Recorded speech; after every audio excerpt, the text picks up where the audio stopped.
Hello. Hello, Yahoo! everyone. Welcome. I'm getting Maggie addicted to this. I'm getting Maggie addicted to mini painting today, guys. I'm calling it.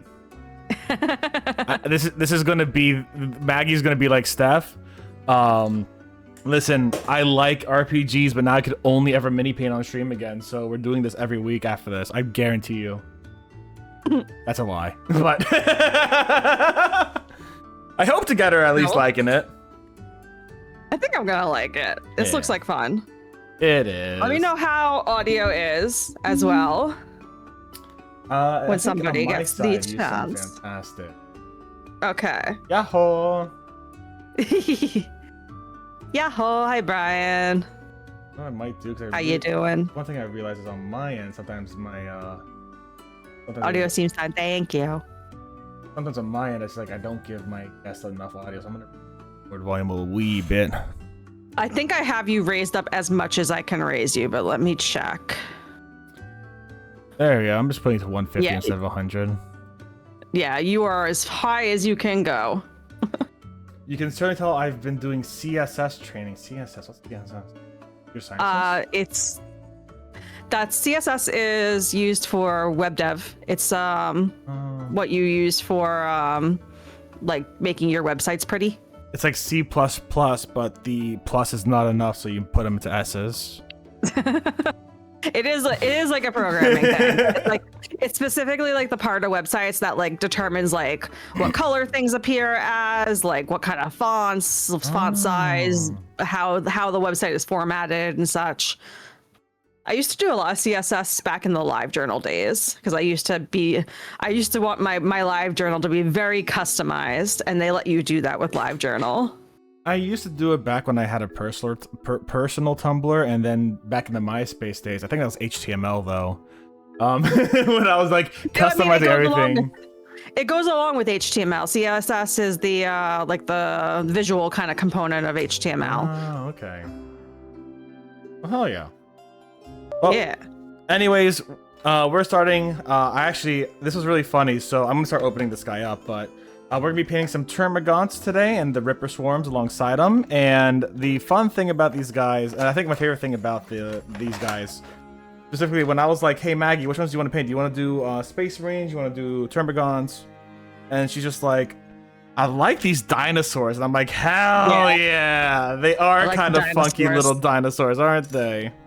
Mm-hmm. So if this is your first time painting Warhammer and you're painting alongside us, one, hi, I hope you're all enjoying it, and two, I feel like someone's opened this kit before because the kit I've got has some things that's just like, the tip here looks really it doesn't have that little plastic thing? It doesn't, and I'm wondering if, anyways, I mean, I'll see how it paints either way.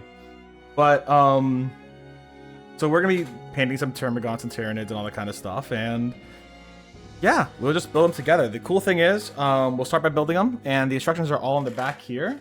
So if you guys happen to have these kits and are painting alongside of us, enjoy painting alongside of us. And if you don't have these kits but you're painting something else, share what you're painting in the chat. We'd love to know. All right, I have my box, so we're gonna start with like number 1. Let's start with number 1. So we need parts 2, 1, and 3. I can't. 2, 1, and 3. Sorry, if I'm holding things up to my face, y'all are not going to be able to see. But that's okay.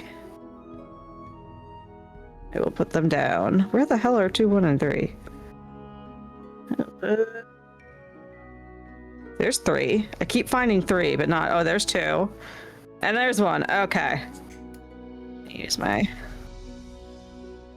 Come on. Oh, there's part right here. Yeah, I never considered these guys dinosaurs before. I'm like, I love them.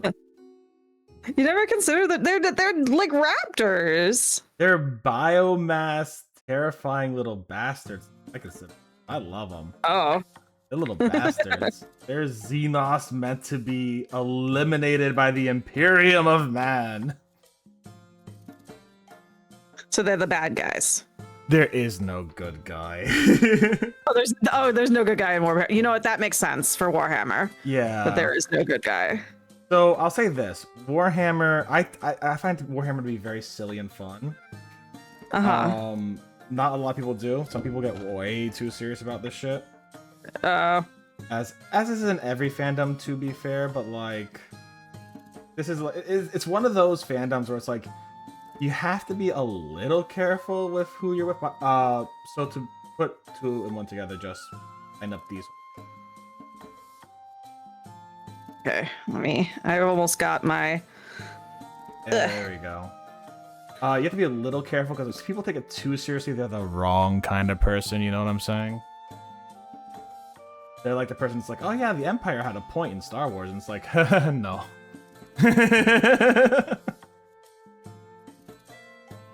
But to be fair, it's also a start. Oh, I cut off the okay. hand I've got. No. Okay. I cut off a whatchamacallit, like a finger on accident. Oops. A finger or like a part of like. Sorry, I can't. I cut off. You can't. You see how one of them is gone? Oh, like It's the supposed to tip be here? Same on both sides.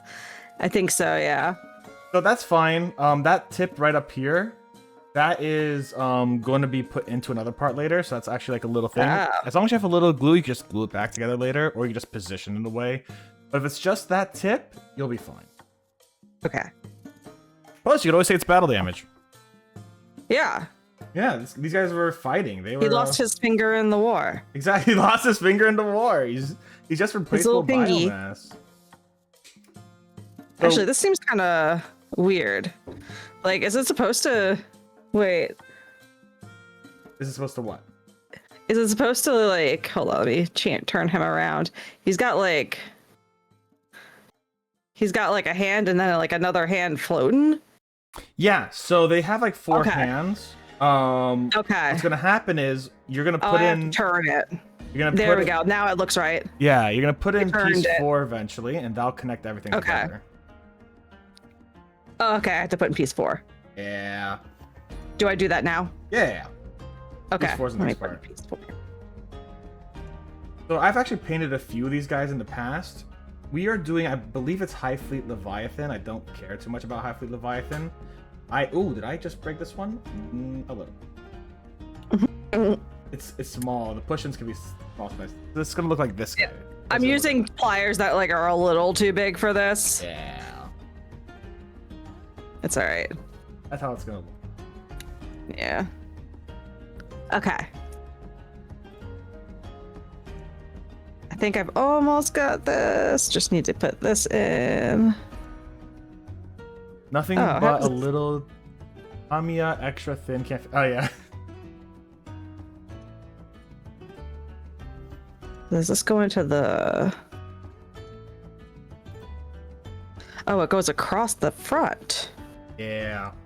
There's holding like this biomass gun in front of it. What goes into... Oh, did I break him some? I might have broke him somewhere else. So if you look at my side, Yeah.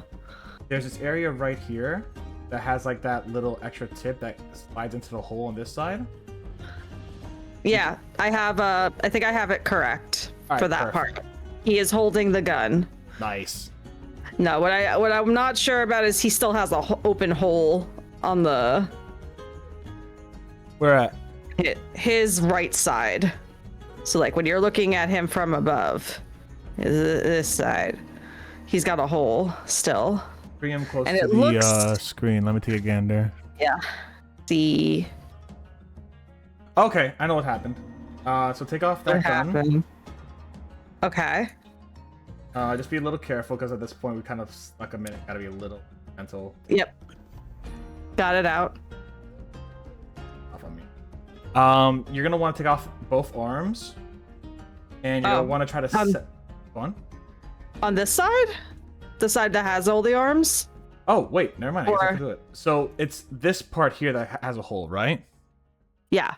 So over here, on the legs, I guess you could take off the legs here. There's this one little segment right here. Mm-hmm. You're gonna line that up into the hole itself.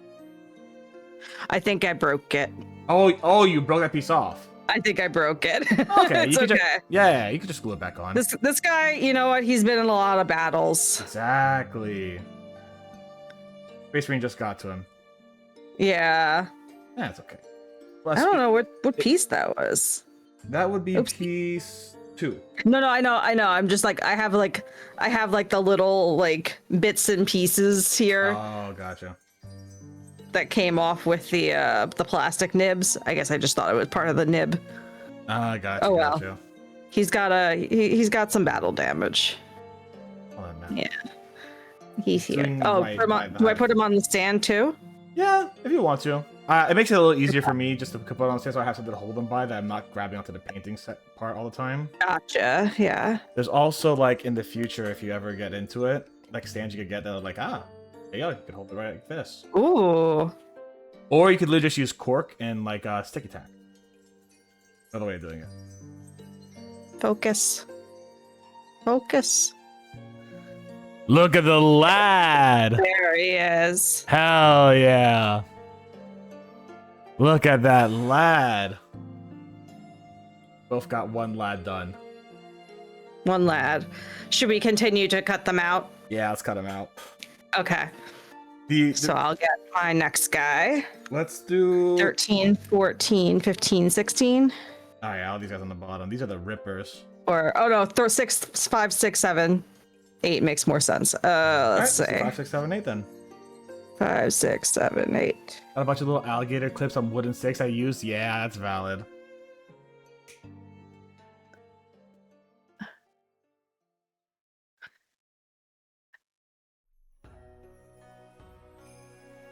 Oh, yeah, I like Tyranids. They're fun. They're Yeah. creepy and weird. Brian, did you say what you're painting? Hey, you never told us. Give us the Okay. paint tags. 5. Here. Okay, you're 5. We're gonna be more careful this time. I did a little ways up in chat. Okay, hold on. I'm gonna go. Yeah, I missed it. I So was that's too what busy. I'm painting alongside. Oh, and Kit bashed them together with a perfect. Oh wait, hold on. I have taken the Sword Strike, Launcher Strike, and Alley Strike minis, including with the Gundam TCG Assemble starters, and Kit bashed them into a perfect strike. Oh, hell yeah! The thing that scares me about the Gundam Oops. minis is Thanks that. for following. Oh yeah, whoever followed Maggie, you're awesome. yeah. Good choices of following Maggie. She's great. Hey, thank you very much, Dark Beast Boy, for the follow. The one thing that scares me about the Gundam minis is that they're white, and white's so hard to. A lot of Gundams are white, and white's so hard to paint with, and that's really scary. Uh-oh. Like, I know you just use a whole bunch of different grays, but it's still scary, you know? Yeah. But, like, I admire your strength, Armstrong. That's 6. Okay. I might just do this with my fingers because I think my pliers are just too big. Oh, yeah, no, I'm putting them together with my fingers. No, I'm putting them together with my fingers, but I'm taking them out with my fingers too now. Ah, kala. Because it was very, very hard for me to avoid defingering them. Yeah, that's fair. All right, that was much better. Okay, let me put this guy together. Yeah, some of them you should just literally be able to twist out a little bit. Yeah, there's a newbie mini painter. It's not easy painting those. Fortunately, there are plenty of non-white suits you can get started with, like the Zaku's. Yeah, that's... Yeah. I am gonna get myself one of those. Cause I really do want to paint the Gundam minis because the minis I've been enjoying painting the most are the I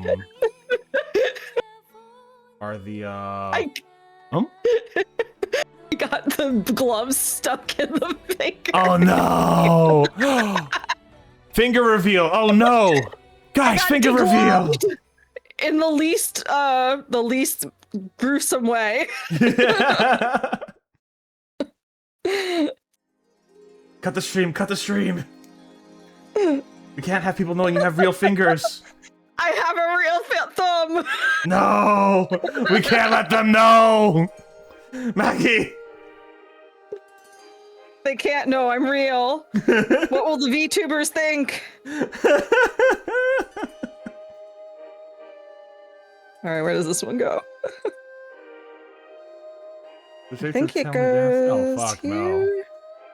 I'm gonna get some of those Gundam. I've been enjoying painting BattleTech the most recently, so it's like I really want to paint more mechs in general. Mm. Yeah, I definitely like. If I end up liking this, I am absolutely getting the Gundam minis when they come out separately from the card game. Same. I would like to wait till the minis are out. Aside from the card games, I don't care about the card game. Sorry, Brian. I also don't. I like the images from it. I don't care about playing the card game. Brian loves the card game. Where's my hobby tool? I would like to have that on. They drop in November. Oh hell yeah! So I'm gonna wait till November then. Where does this arm go? It does go on this side. Where? Nope. I don't know where my hobby tool is. Where did my knife go? I'm gonna look for my knife. Where did your knife go? Yeah.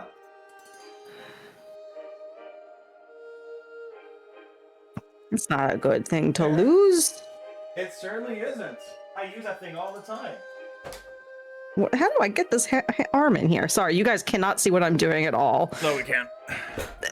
I know, because I have to get it close to my head to see what I'm doing. Yeah. Ah! It'll be easier once I'm painting. I just don't know where his arm goes. Like, I know which hole it's supposed to go into, but it doesn't seem to fit.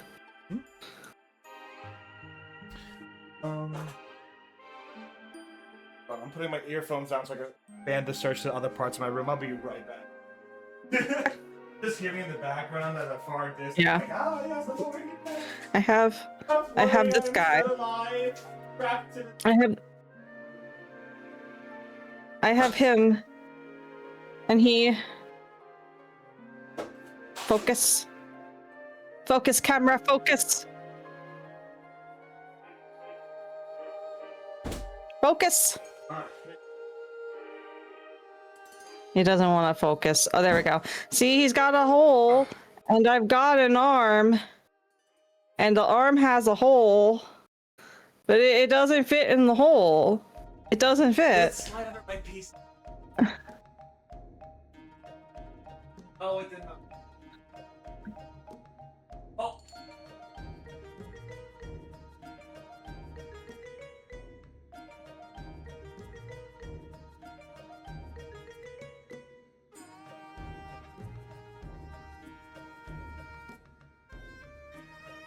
Oh, I think I finally got it. He has an arm. Yeah.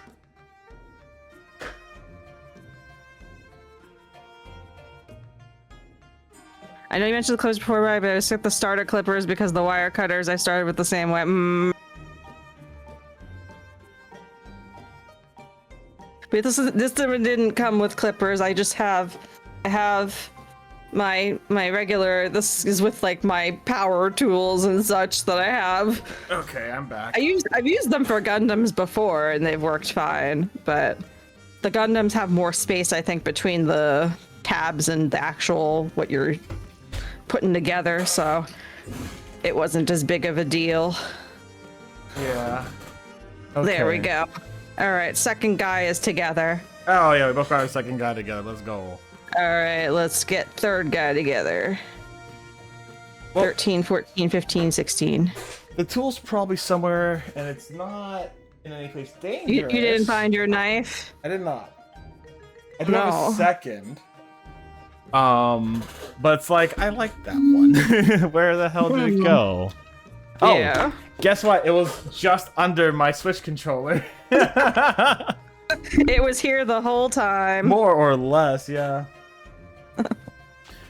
Then clip the leftover runner bits from the loot. Oh. There's head. That was 13, I think. Wait, is that 3? There's no way. No, it's 13. 13, 14. This guy's got 2 heads? They're probably like left and right side.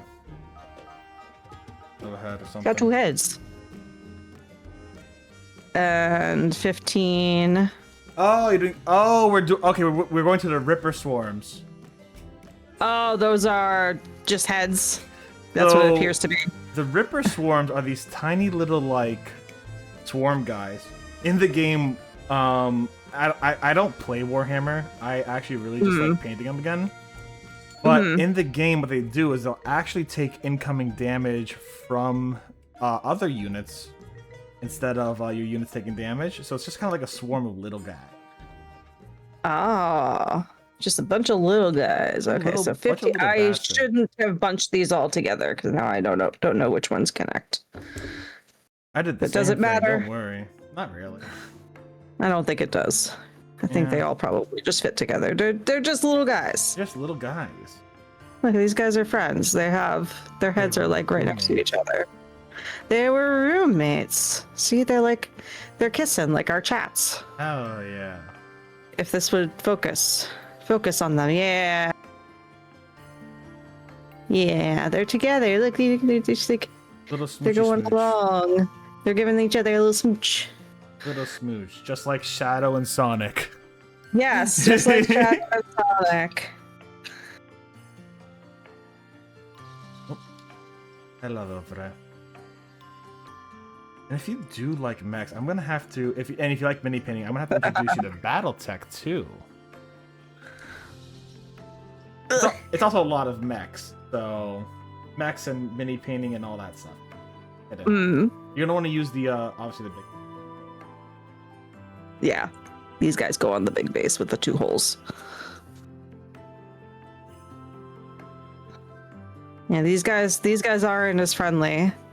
They're going apart from each other. Wait, hold on. They're roommates, but they're not happy about it. And there's some Tension there. There we go. Yes. See, they're like their heads are facing away from each other. Okay, I'm switching. Come on. I think I got them right the first time because it looks like the photo. That's not special. Sonic switches damn near everyone. Hey, Megadan. They are enemies to lovers. God, it's such a good plot line. I love a good enemies to lovers. Are you kidding me? I love a good enemies to lovers too. It's right worth. Oh my god. I was playing Phoenix Wright the first game with my friends last year. I was so excited to get them into like pretty much like they've been my friends since like forever. Elementary school, yeah. So like they were my friends when I first got into Phoenix Wright, but they didn't get into Phoenix Wright, and I was excited to show them like, look, this is what I was into in high school. Seeing you has Do you get it? Unnecessary feelings. Unnecessary feelings. Yes, I was so excited for that line. And uncertainty. My friends enjoyed it. Aren't those kind of necessary? Not to me. There we go. Those guys were hard to put on their stand. Yeah. All right. And now, what am I doing? Last guy. This. Last guy. Wow, this last guy has a lot of parts. And another 4-parter. I have more parts. I have another 2. Oh no, that's 12. Wait, where's 12 go? Oh, 12 is the gun. Okay. I don't want that yet. Oh. I didn't see 12. Fucking. Huh. Yeah. You know, there is a Edgeworth there's an Edgeworth like figurine that's got him a bit caked up, honestly. Does it really? Oh my god. He's not like super caked up, but they really make sure that you know there's shading there. I think Phoenix would be cuter with Larry. See, I used to read a lot of fan fiction where they were a threesome. That makes sense. Because they grew up together. They did. See, Larry, See, here's the thing. The funniest thing about Larry Mhm. is when you actually look at some of his dialogue, Oh, I forgot to put 8 on. he is the straightest person you could get. And the funniest thing is, Very straight. he goes, listen, I tried. I just can't seem to think like you or Phoenix are pretty or something like that. Like he said one of the things was like it sounded like he tried to be gay. He's like, I just can't do it. I'm so sorry. And he was actually crying in that one too. He's like crying like, I'm sorry. I just don't find you cute. I tried. And it's like, oh my God, Larry, we love you, bud. Don't change. The Flanderization they put you through is horrible. Just, you know. Poor Larry. He tried so hard to be gay. He did. My headcanon, at least. I have to replay the next 2 games because I don't remember like a super lot about. Like I remember like the plot in broad strokes, but like I don't remember what Larry was doing in them. Being a pain in our ass. That's what he was. All right, I got those 3, and that's where's 12? I need 12 still. I'll bring over some. This is 12. So, Okay. for those who have seen my mini painting streams before, a long time ago, I did. So I don't care about High Fleet Leviathan, which is what we're painting these guys as, but I paint High Fleet Gorgon Tyranids.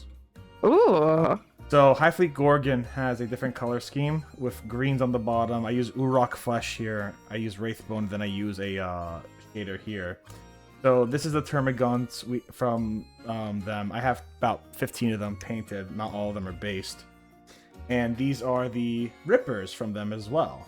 So they're fun. Again, they're freaky little bastards. I love them. But yeah, so this is my first time painting High Fleet Leviathan, but I have had my fair share of High Fleet Gorgon, which I quite like High Fleet Gorgon. The color scheme. They're very like mossy. I like them. Hey, it's almost like the Botanist likes green colored things, right? Who would have thunk it?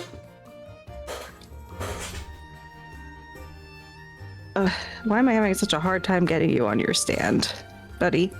They can be tough. They can Down be there. down there. You missed It's not. Oh, you can? Oh, it only pins it on Maggie's side, though. It does not pin on my side. That's fine. Thank you. I'm so Thank you sorry for- you don't have unlimited power in my chat. You can't Palpatine your way here.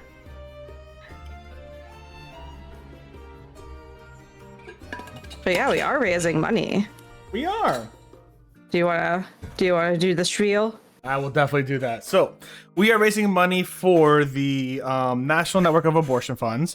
This is an amazing fund that what it does is it actually connects people who can't give birth to other funds. It's basically a whole network of funds that are national, local, etc., all across the United States that help individuals get abortion care through funding either travel, lodge, or the medical procedures themselves.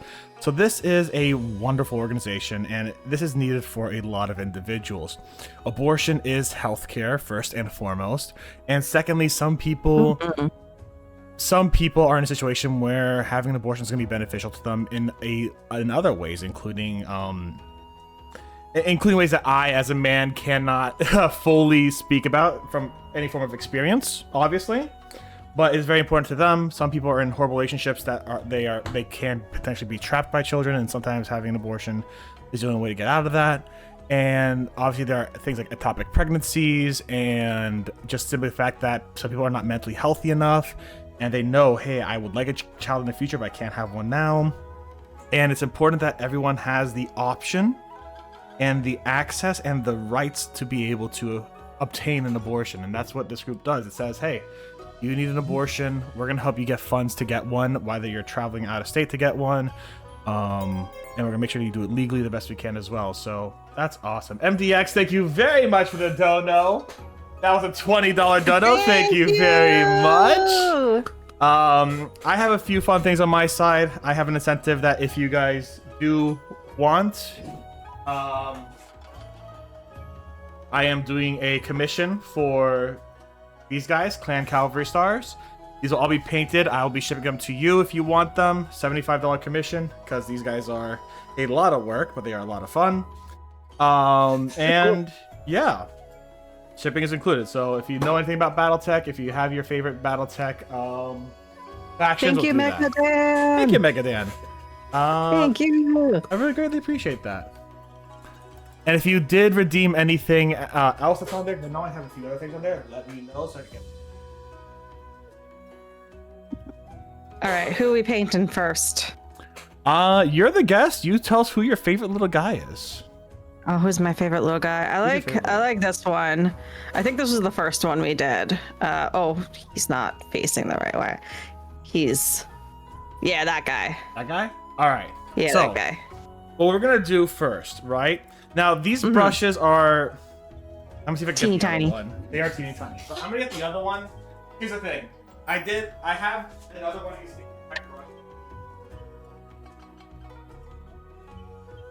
I think they sent me a bag. Ooh, this is like liquidy. All right, so before you touch the paints, yeah, okay. So here's a fun little thing. They fucked me over. They sent me a bad brush.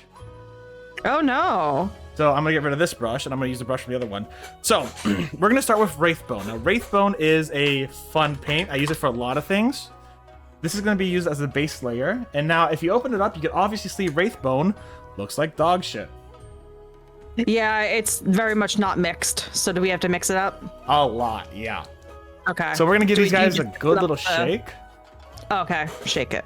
Or I actually have a Or so. vortex mixer that you use like a lab, so I can just like Oh, do that. get out of the line of fire, little guys. Chaos control. Chaos control. Chaos control. Yeah, just go right on at it. Another good way of doing it is like this. Oh, yeah. I usually just. A lot of you could also buy, if in the future, like I have little metal balls That like looks in better. this one. I got little metal balls in here to help mix it up too. Oh, to help mix it up. Yeah, it looks Yeah. good now. The one I Alright. have. Oh yeah. So if you have a palette on you, I've got a small wet palette. What I would recommend is one, you could either just take right from here, or two, you could scoop it off the back of your brush and put it onto your wet palette, or just kind of scoop it onto the wet palette using this lip here. Tomato, tomato, whichever way you get it onto your wet palette or your dry palette, it's up to you. I was gonna use the plastic as a wet palette for this. There you I go. think. That's perfect. So I'm just gonna scoop a little onto here. Yeah. Okay. Scoop a little onto there. And now the thing what we gotta do now is we gotta make sure we're doing it at the right thinness, at the right density, or whatever you want to call it. So if you just take a Okay. little bit of your brush and you put it on your skin, you're gonna know that that is already a little too thick, because that paint is covering all the cracks in your skin. What you're gonna Mine want to is do... not. Say again? Mine's not. Oh, Like so, you can't see it. oh, But so you can't see the cracks? no, I can see the cracks in my skin. Okay, yeah. So long as you can see this cracks and get a solid color, you're good. If you cannot see the cracks, add a little bit of water, maybe a drop of it. Or if you're Okay. fancy and you have paint thinner, add a little bit of paint thinner. Okay. I think it was, and then I just start painting them. Start painting them. All right. This is gonna be a, yeah, so that's a lot better. You can already see like I'm seeing a lot more cracks in my skin right here. So what I'm gonna do, and you obviously don't have to do the way I'm doing it, but I usually use a primer on these guys, which means I get everything in one color, then I go on top of it. Yeah. I am going to literally paint a whole layer of Wraithbone on every single part of this mini that I could reach. Okay. I will do the same thing. And from there, we'll use other colors after it dries. Because we're going to use that basically as like a pseudo primer. Yeah. Now I know someone who doesn't use primer at all, and this man's a mad lad in my opinion. I love my primer. I absolutely love my primer. Never used a primer before, probably just because I've never done like figure painting like this before. Oh, Yeah. your leg is falling off. Don't. Oh no, leg. Not the leg. What happened to the leg? Not the leg. It fell off while I was painting it. Get in there. This is why I'm glad I'm wearing gloves, because I can just touch it and I don't care. Yeah.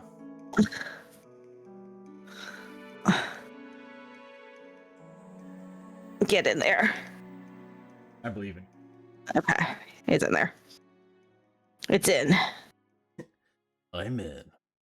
I'm in.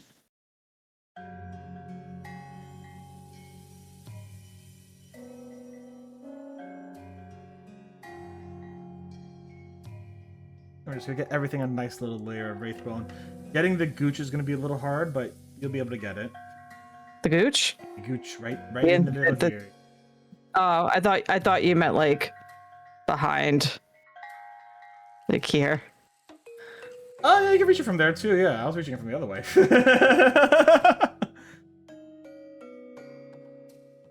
Yeah, a little bit.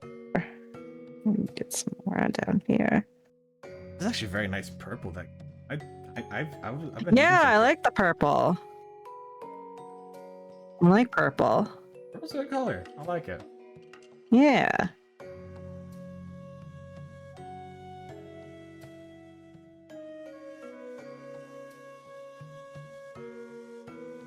There's also a few other thoughts in. There's also a few other ways that people, specifically when it comes to Warhammer.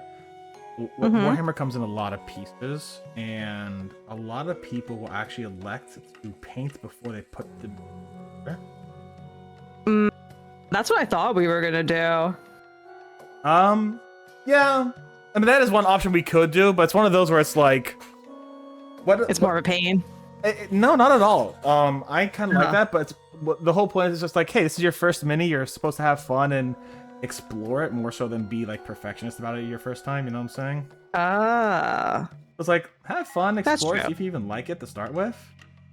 No need to overstress yourself if you don't know. You're gonna be like I'm making this specifically when it's just like, hey, if you're gonna paint your minis for the first time and you're following this video to help paint the minis for the first time, have fun with it. Do not feel like you need to stress out over it, and be silly with it. You know. Don't feel like you have to be perfect. Oh yeah, no. The only way you'll get it looking like it's on the box art is like after 2 decades and maybe like 2 divorces because you spent so much money on Warhammer. and your partner's just like, Jesus Christ, you spent so much money on Warhammer. They're fed up. They're fed up with your little mini figures. I did my first few Gundam that way. It was kind of a mixed bag. There's definitely advantages. Yeah, exactly. There's advantages and disadvantages the most. Both methods. Okay. When it comes to like BattleTech, you don't need They all come in like their very specific shapes anyways. You do not need to in any way, shape, and or form alter it, essentially.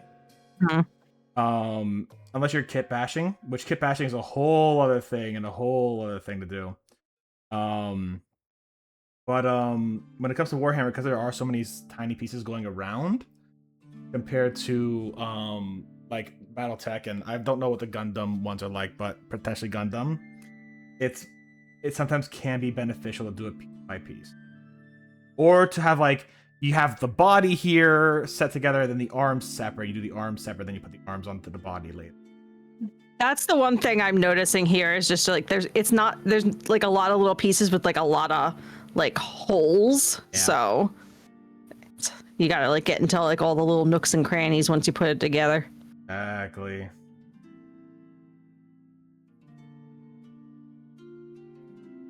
Like they're so pretty. This is the one I'm painting now. I had to put together because it was a kit bash, so plastic cement was involved. Yeah. Oh. Love a little bit of plastic glue. Melt everything together, baby. No. Don't sniff. Oh. And if you do use plastic glue, please double bag that shit. Like it will get you headaches like no fucking tomorrow. Double bag that. Yeah, I got my plastic glue always in 2 Ziploc bags at the bare minimum, and in a different room that's better ventilated than my room. Not that it's like that bad. I'm just overly cautious. No, like I get it. I know a lot of people who have tried doing like resin kind of things. Oh, that is so dangerous sometimes. Yes, and people don't wear a mask or anything. It's like that's like so hazardous to your health. if you have a resin printer, you have to have a really good Like ventilation. Yeah. Yeah.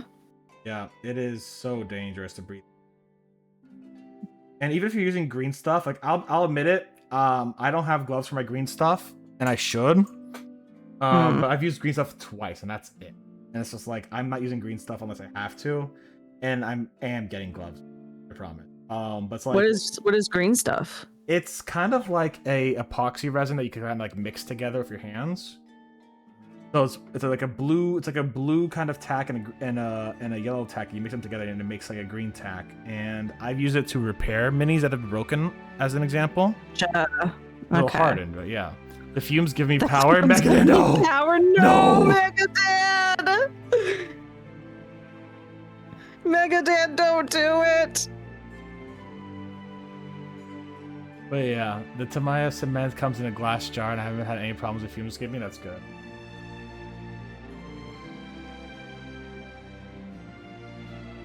Yeah, you just always got to be a little careful with anything that's like a plastic, there's like plastic glue or cement or anything like that, or fume. Yeah. It's a little safety PSA. But these starter kits are all push fit, so you should be.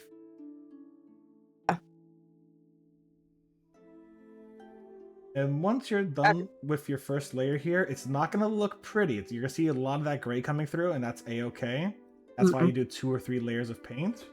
Once you're done with it, you just let it down to dry for 10-15 minutes, and then you paint the rest of them. Okay. I'm almost done.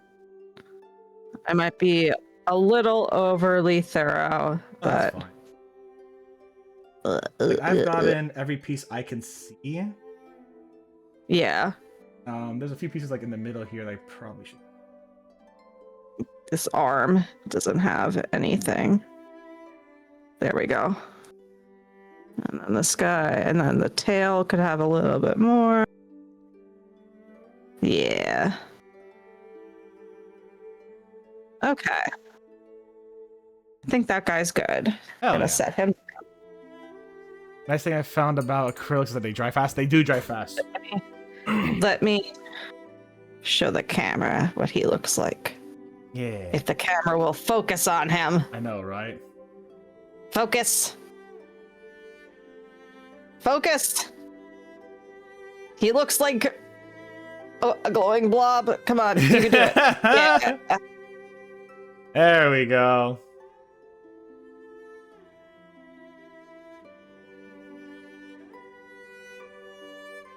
All right, let's try to. Which one are you working on next? This guy. He's running with his gun in the air. Is this tongue out? No. Okay, I know exactly which one you're talking about then. You're not talking about the kiss enthusiast. No. I didn't realize one of them was a kiss enthusiast. Maybe I should have chose him for next. I mean, we could go to Gene Simmons if you want. Gene Simmons is kiss, nah, right? I'm starting on this guy. Yes, I think so. Perfect. So, I was a kid who was very much so raised on classic rock, so like 80s, 70s, etc. Yeah. I kind of find it. I'm kind of like wilding out where it's just like what was like. I'm not wilding out about it. I love it, but like nowadays, that dad rock is like Nickelback. Oh yeah. So it's like, yeah, I listen to classic rock, Nickelback, some 51. Even like when Nickelback.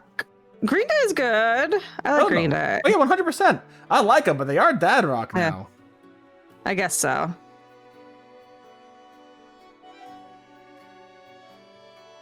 Ain't nothing wrong with dad rock. I listen to grandpappy rock. I remember even when like Nickelback was new, my cousin's husband, and they were parents, like they're cousins that are much older than me. He loved Nickelback, and I was just like, oh god, Old people. why are we? Yeah. The day I realized Foo Fighters is dad rock now. Yeah, it is a little bit. It absolutely is. Yeah. I wonder if somebody would consider System of a Down dad rock.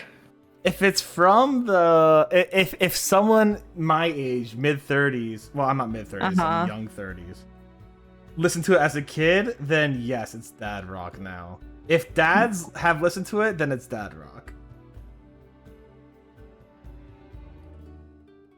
But that's the thing, I don't know if people who listened to System of a Down when they were in like high school and their dads now, do they still listen to System of a Down? Maybe. Britney Spears is dad rock. Yeah, Britney Spears is dad rock, man. I agree.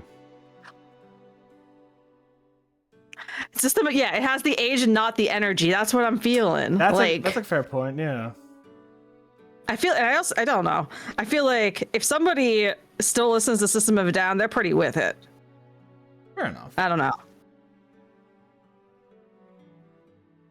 So, on your own personal level, scale of like 1 to 10, how with it? Yeah. With the times do you feel like you are? I don't know. In some ways, I feel like I am with it. I keep up with like the news and such. Yeah. But as far as like trends, not really. I don't know. Like, I see what like people like are into and like getting like really passionate about, and I just don't. It makes me feel very old. Like I'm coming at this from like I very much love animation. Yes. I used to be super into anime, and I don't watch any anime right now. There are a few things this year that I do want to watch. Journal with Witch from earlier this year looked really good. Goodbye Lara looks really good right now. Jagadar looks really good right now. The new Ghost in the Shell looks really good. So that's the most I've wanted to watch anime. Yeah. In a long time. But like before that, it just felt like everybody was just into like isekai stuff. Yeah. And it was like not even like, I loved isekai in like the 90s and the early 2000s. I love 12 Kingdoms. I've actually been reading the novels of it recently, and I love like Fushigi Yugi. I love Magic Knight Rayearth. So like, but the new stuff, it's like very like it's for men. Yeah, it is. For sure. And for some reason, all the men have slaves. Yeah. They have slave women. Yeah. And I don't get it. Yeah. I don't get it. I don't get why people watch it. And it took me out of the anime fandom a little bit. See, They're bringing back. I saw they're bringing back Magic Knight Rayearth. I might watch that. I did not know that one. Magic Knight Rayearth is a series by Clamp, where Clamp, three alright. girls from Japan get transported to a fantasy world where they are knights and they have big, cool mechs. Oh, One of hell them is yeah. Yeah, there's one that's like a bird, that's like a red bird, and then another one that's like a blue dragon, and then the third, I forget what Foo's mech is. Is it another bird? I forget what Foo's mech looks like, but they're very cool looking. Okay. And whatchamacallit? I don't know. It was a really fun series. I like the manga a lot. I don't remember the anime as fondly, but it's an interesting fantasy series. I also liked not Magic Knight Rayearth. That's what we were just talking about. Escaflowne, if you've ever heard of Escaflowne. I have not. That also has really big, cool mechs. Hell yeah. I think that's a theme here. I mean, I love the theme. Please continue on. Yeah, that one was like what the people that worked at Sunrise worked on before they broke out to form Studio Bones and make Cowboy Bebop. Okay. If you want to know, like, kind of like what the prestige of it is. Yeah. And the pedigree. I don't know if I'm using that word correctly. Close enough. You got the vibe. Very, very, very good series. I think for a time, people were kind of mixed on the ending of it. I don't know if people still feel that way. I always liked it. Mm-hmm. I never had any qualms with it. But just like a super good series about a girl who goes to a fantasy world. She is kind of caught up in like war that's breaking out there. Mm-hmm. And just like, I don't know, just fantasy stuff. I'm not good at just grabbing things, but it's a really cool series. It's also an isekai series. What else? What else did I mention before? I own the Blu-ray for that, but I haven't watched it yet. You should watch that, Megadan. It's very, very good. I have I got the one that Funimation put out a Kickstarter for, so it has the old dub and the new dub on it. Because even though that old dub is kind of crusty, I can't imagine not having the old version and the new version. I just like it when things just like supplant the old stuff. I like to have access to everything, so I have that. I also have the Escaflowne set that has both, not Escaflowne, the Evangelion set that has both dubs on it. Because I like the new Shinji. I think new Shinji voice is very good. I forgot the name of the actor. They're very cool.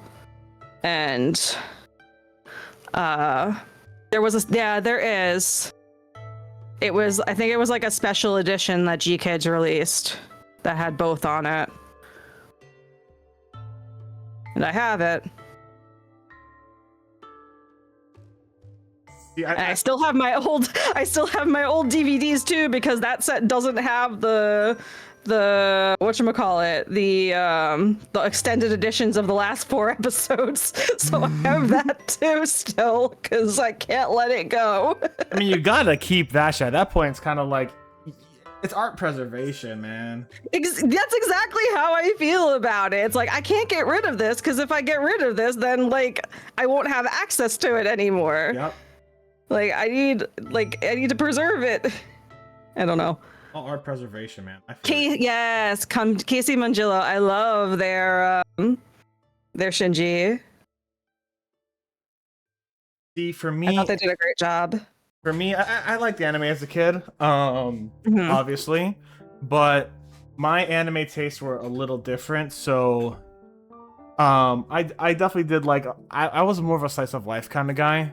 So like Haruhi Suzumiya I really enjoyed for a little while. Oh, gotcha. But my favorite anime was, actually, hold on, wait a second, guys, are you ready to see some of my leftover collection stuff? Oh yeah. Not much. Hell yeah. Oh, I'm not showing my painting at all. I'm like slowly like inching closer to my body as I'm painting. In the world. I don't want to see my headphones. Give me a second. Putting my headphones back in. My favorite anime in the world was an anime called... oh, I got to turn off the light. It was an anime called... it was a 2005 or 2009 anime. I forget which one it is. But it's an anime called Aria the Animation. Now, I've heard very, very good things about Aria the Animation. I have not seen it. So I only have 4 of the manga. There's like 6. I have Aria 2 and 3. I have Aqua, the prequel, 1 and 2. That's all there is. But Aria the Animation is a very nice... I also own that show. It's a great fucking show. It's a very nice... It's a very nice story where it's a coming-of-age story for these girls who are called who are Undines. They're basically gondoliers on Mars. You can summarize it by saying sentimental taxi drivers on Mars, and that's basically the whole fucking story. Sentimental what? I'm sorry, you cut out. Sentimental taxi drivers on Mars. Ah. Yeah. And so basically like their coming of age story where the main character Akari is, you know, learning about her life on Mars, her life as a gondolier, and growing up with these other 2 people around her and her teacher and all their teachers and stuff, right? So it's also one of the only animes and mangas I actually have one of the art books for. Oh, nice. Which is one of the most beautiful art books I've ever had, and it is Like the art in here is gorgeous. The anime feels like the original anime feels like an absolute watercolor of like colors and stuff, and it is so gorgeous. She also did a few other things that I don't fully recognize, but like there's art for like other series in there. Yeah. But she did a Manchu, which is one of my favorite ones. Hi, Prime.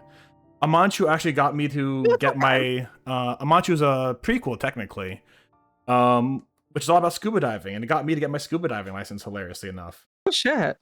So You have a scuba diving license? I do. I am scuba certified cool. across the world. That's very cool. But it was my favorite anime, and mind you, mind you, it's an anime that I think made me the person, kind of helped make me the person I was today. Because like back in the day, we're talking real shit now. If you're from like a European family and you're AMAB, you're from an old-fashioned European family, you probably know that like there are these like roles. Of like levels of, I won't say hostility, but levels of ruggedness you're supposed to be as a man, and how little emotion is encouraged, and how little like empathy or sympathy or sharing of emotions encouraged. And I believe for my personal self, this anime helped me get past a lot of that horrible stuff and a lot of those really bad teachings. That's awesome. Yeah, exactly. So like I love that anime so much. I rewatch it once a year. It's great. But funniest thing was I was showing my friend this, and my friend, love her to bits. She is not as like, she's not as mushy gushy about it. But it was really funny. We're going through, and there's this one episode about halfway through the second season, where something big's happening to Akari, the main character. She is retiring her gondola because it's getting old and breaking up a little bit, and it's no longer good for tours. It's good for other like work stuff, but not tours, right?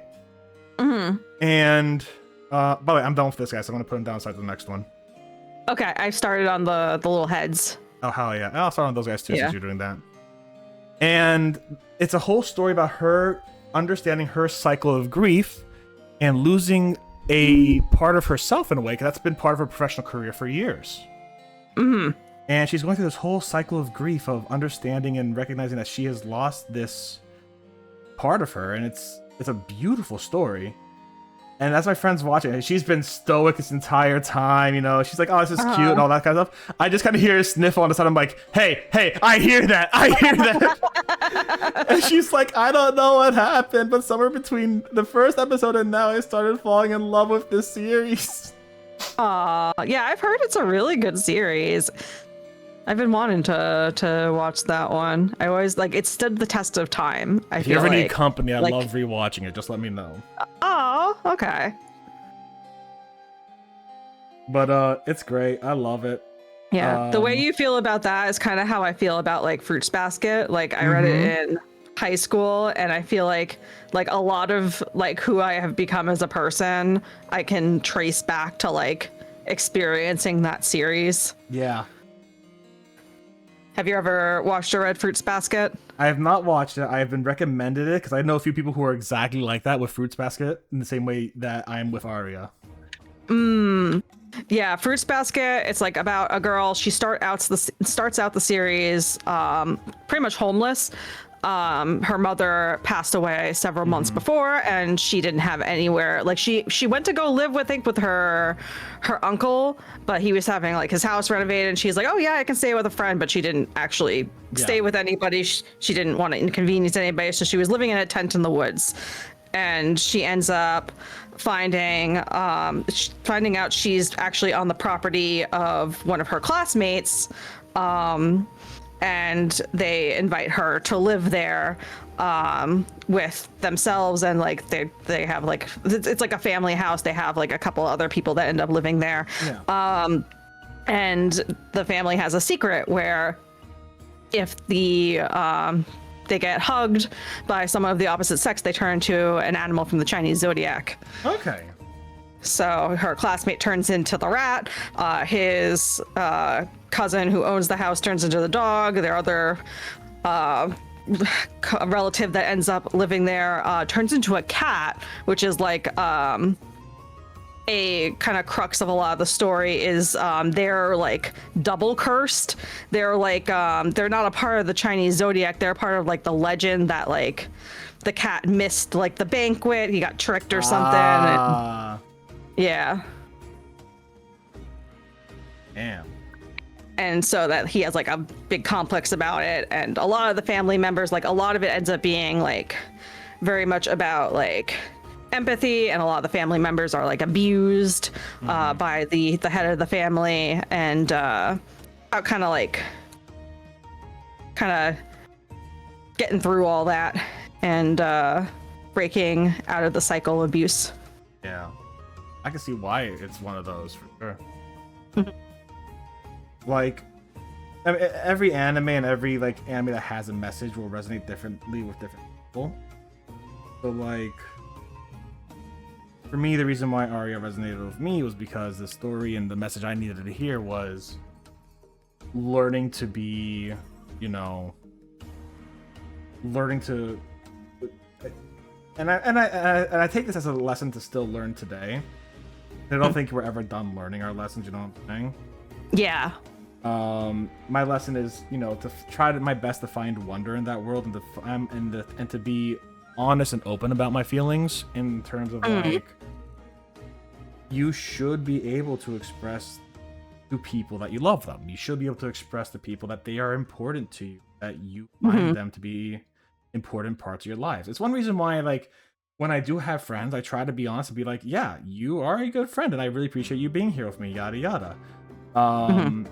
Which I think I've done with you before. It's just like, yeah, no, Maggie's got good vibes. I really appreciate that. And don't get me wrong, we're not the biffles forever kind of deal, but like, I appreciate you as a person. I want to make sure that I'm open with that. And it's like, yeah, Maggie's cool. I love those vibes, and I appreciate her as a person. Prime, who's in the chat, is a good friend. I'm like, yeah, Prime, please, let's play Stellaris together, be silly together, and have fun committing planet-wide genocide. I mean, what?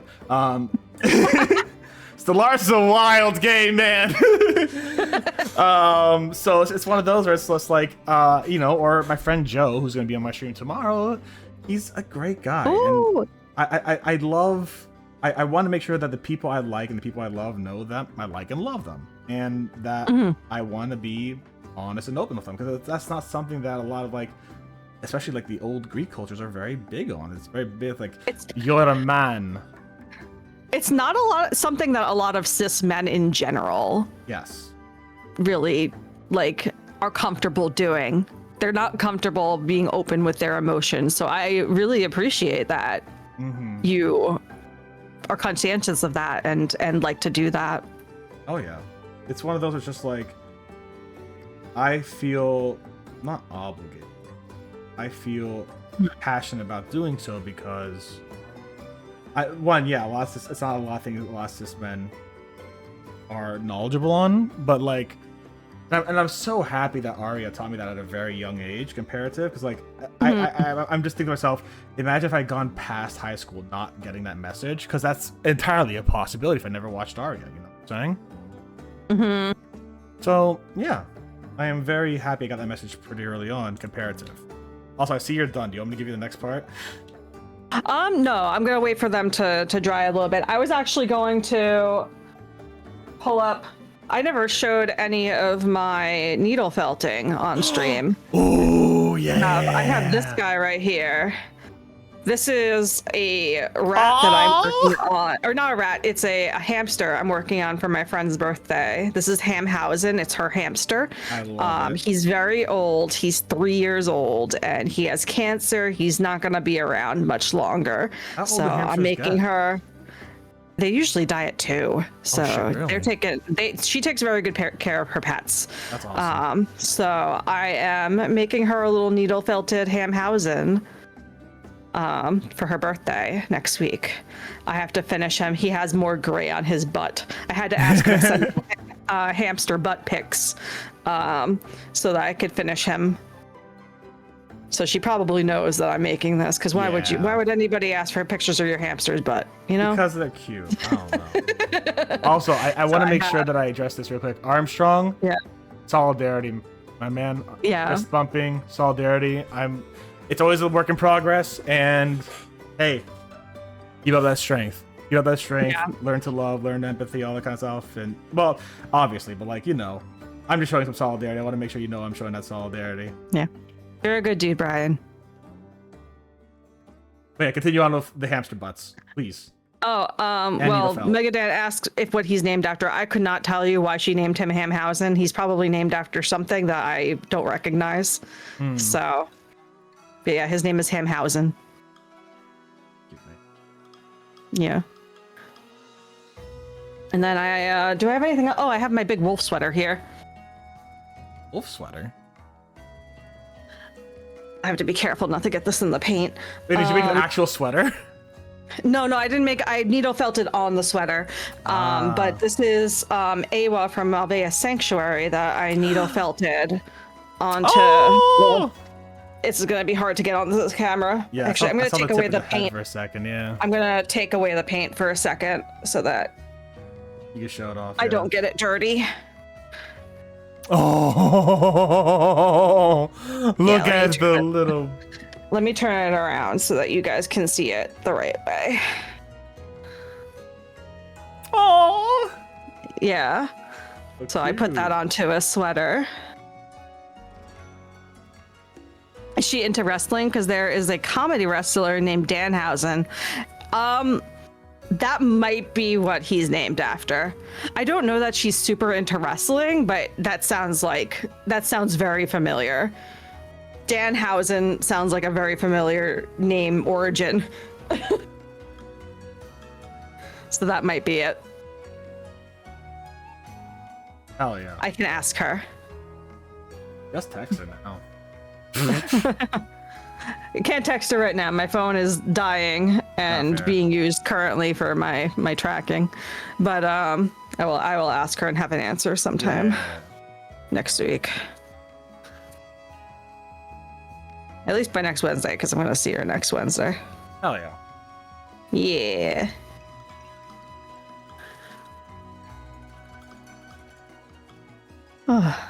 What will be the next step? What color are we going to? So we have a few options. What you can do now is you can either solidify the Wraithbone and do your second layer on all those parts that are supposed to be Wraithbone, or you can start on the shell and work on the Nagarath Knight, the purple parts. Okay. That's up to you. I would suggest leaving these parts to last right here, the Magos purple. Like the little tiny bits, yeah. Yeah. So I would recommend either the Nagoth Knight or the Korax White. The Wraithbone. The Korax White's just for the base of the teeth, so save those for last. What are you gonna do next? I'm gonna do the purple. Alright, I'll join you on that.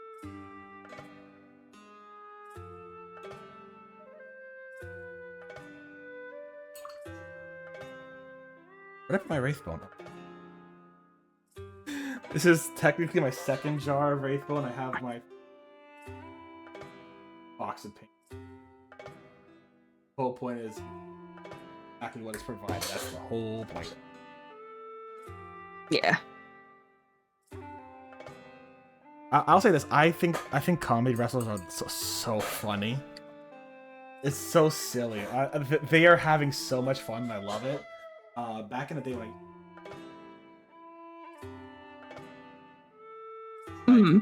yes, they're not WWE, but they are in the same way, kind of like spoof wrestlers who do shows, and it was so much fun to watch them. I knew a few of them personally because they were like friends of the family kind of deal.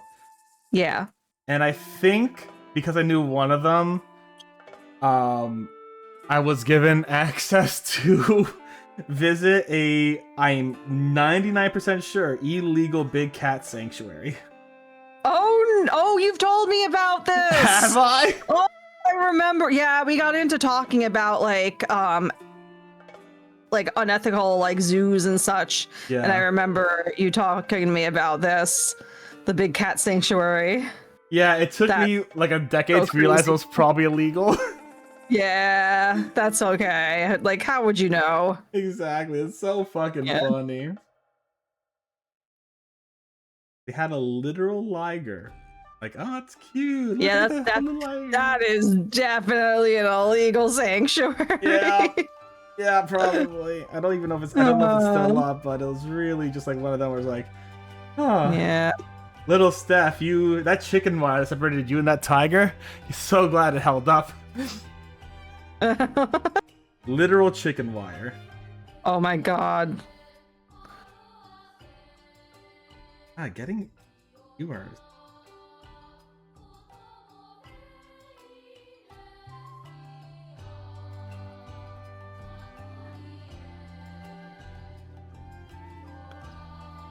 I visited a aquarium when I was visiting my friend in North Carolina recently. Ooh.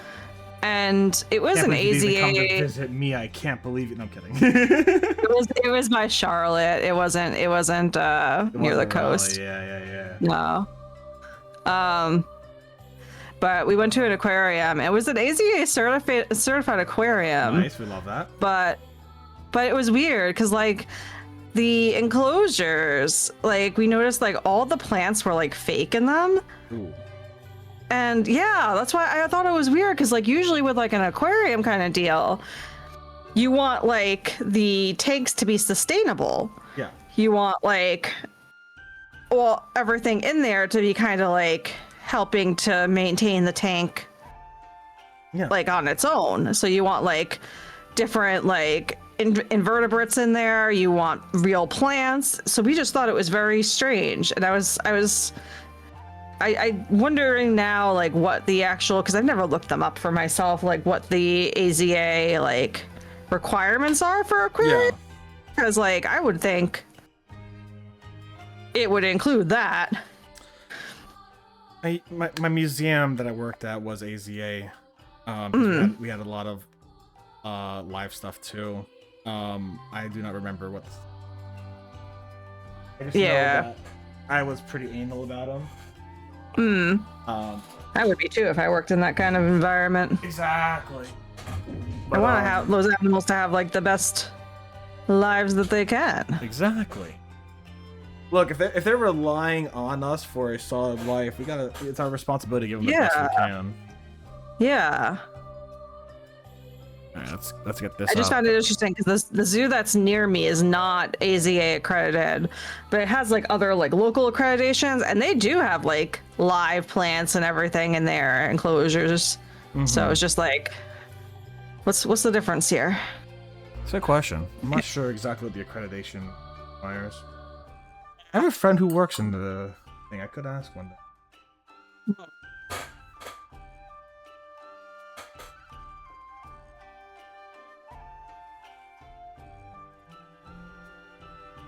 Oh, a glob, I just okay. A whole globule.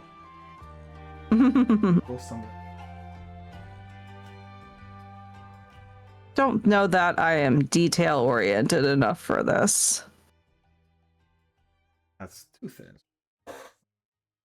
I mean, again, you don't Try have my to be. best. Hey, just do your best. Have fun. Yeah. Whole point about it. One of my friends. That guy is good. No, don't fall over. All you gotta do is, I mean, hell, you fucking make them your own colors if you want.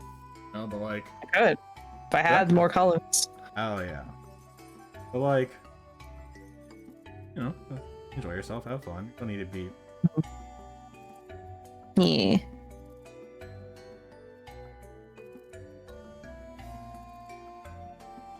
Little. Thought you were. It's pretty thick for me. Yeah. Okay, no. I realized why I was a little. I was taking from a part that was like extra watery. I went to the globule now, and now it's. Did you shake it? Oh yeah, I shook it. I put it on my vortex. Oh, okay. Doesn't mean it can't use a little bit more though.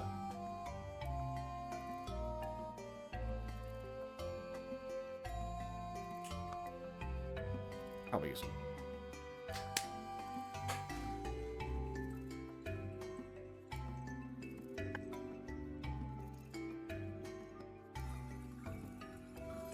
Good layer of purple.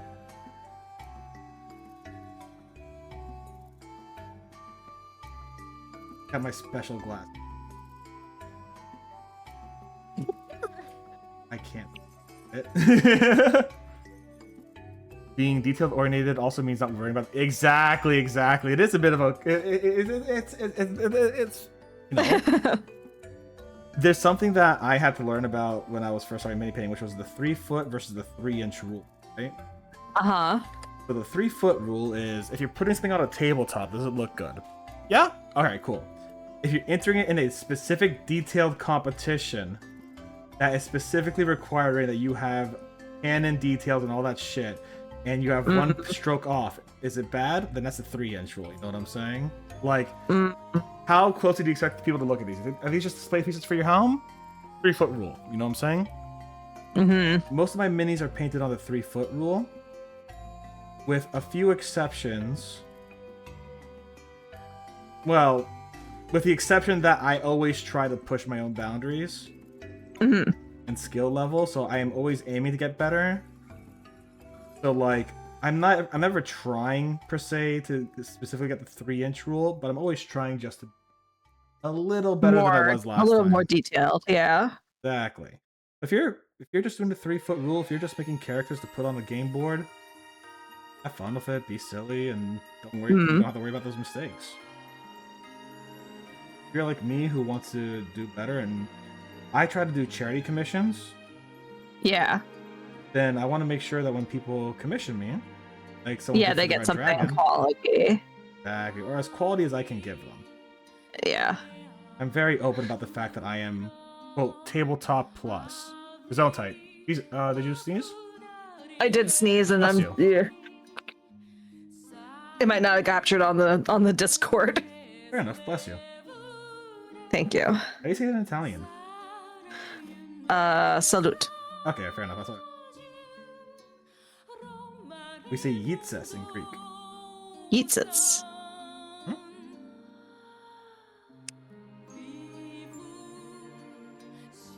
Classic.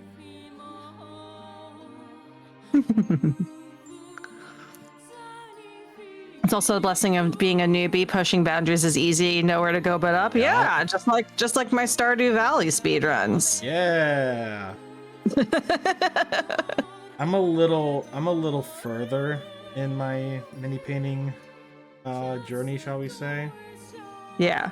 So for me, it's all about, hey, it's time to learn a new technique. It's time to learn how to apply something new, rather than just learning to do that. So like, as an example, all the flame stuff I've been doing recently has all been about learning different color combinations as bases. And utilizing different bases, different essentially colors as a layer that aren't related to the primary color to make an effect that you go for. Okay? Which is fun. I enjoy it. But at the same time, sometimes people don't want to go to that kind of crazy detail.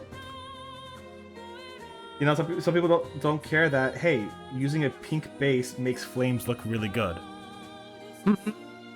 Yeah, because painting with yellow is a bitch. But if you use pink under that yellow, you get really... I'll show you. I don't know. Let me get some flame stuff for you. Hold on. Okay. So, my lava slugs, I did 4 of these guys, are all based in pink. You can kind of see some of the pink at the edges here. But they're all based in pink. And what lets it happen is that yellow and those orange kind of a little shinier there. It pops more. Exactly. Same thing with this fire elemental. This fire elemental is based in pink. It's all He looks really good. Thank you. All pink underneath. So that pink basically allows that yellow to have a different effect. So I had done gray to make yellow pop out. I've done pink to make yellow pop out, and I significantly prefer pink over gray. Yeah, like I don't really do mini painting, but I do like regular painting, and you're never supposed to use like actual gray tones when like shading colors and such, because it just makes your colors look really muddy. Yeah, it does. Thank you very much, Armstrong.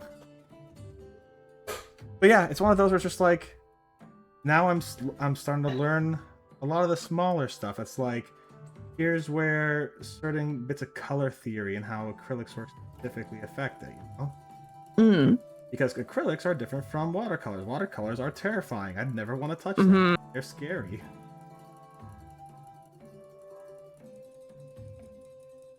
Watercolors are scary. They are so scary. You have one stroke to do anything you want. You cannot take back any color. I guess. You could paint over acrylics. You can't paint over watercolor. I like watercolor a lot, but I also like, I'm more used to like the structure, like the process of watercolor. Yeah. And like having that like kind of finite color scheme, especially like I came from like using like Copic markers and such, which are also unforgiving. Oh, I love Copic markers, yeah. So like going from that to watercolor was pretty easy. It's more about like water control with watercolors and like how like thick you want that paint to go on. Mm-hmm.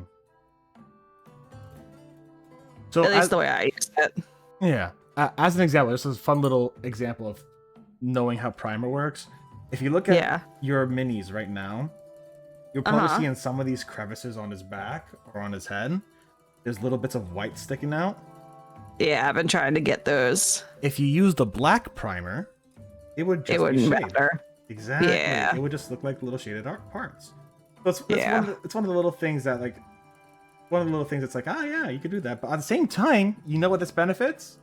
All these edges are just a little lighter because of that white that we put on there. So now we have raised edges that look a little bit better. So it's one of those where it's like, there's no right or wrong answer.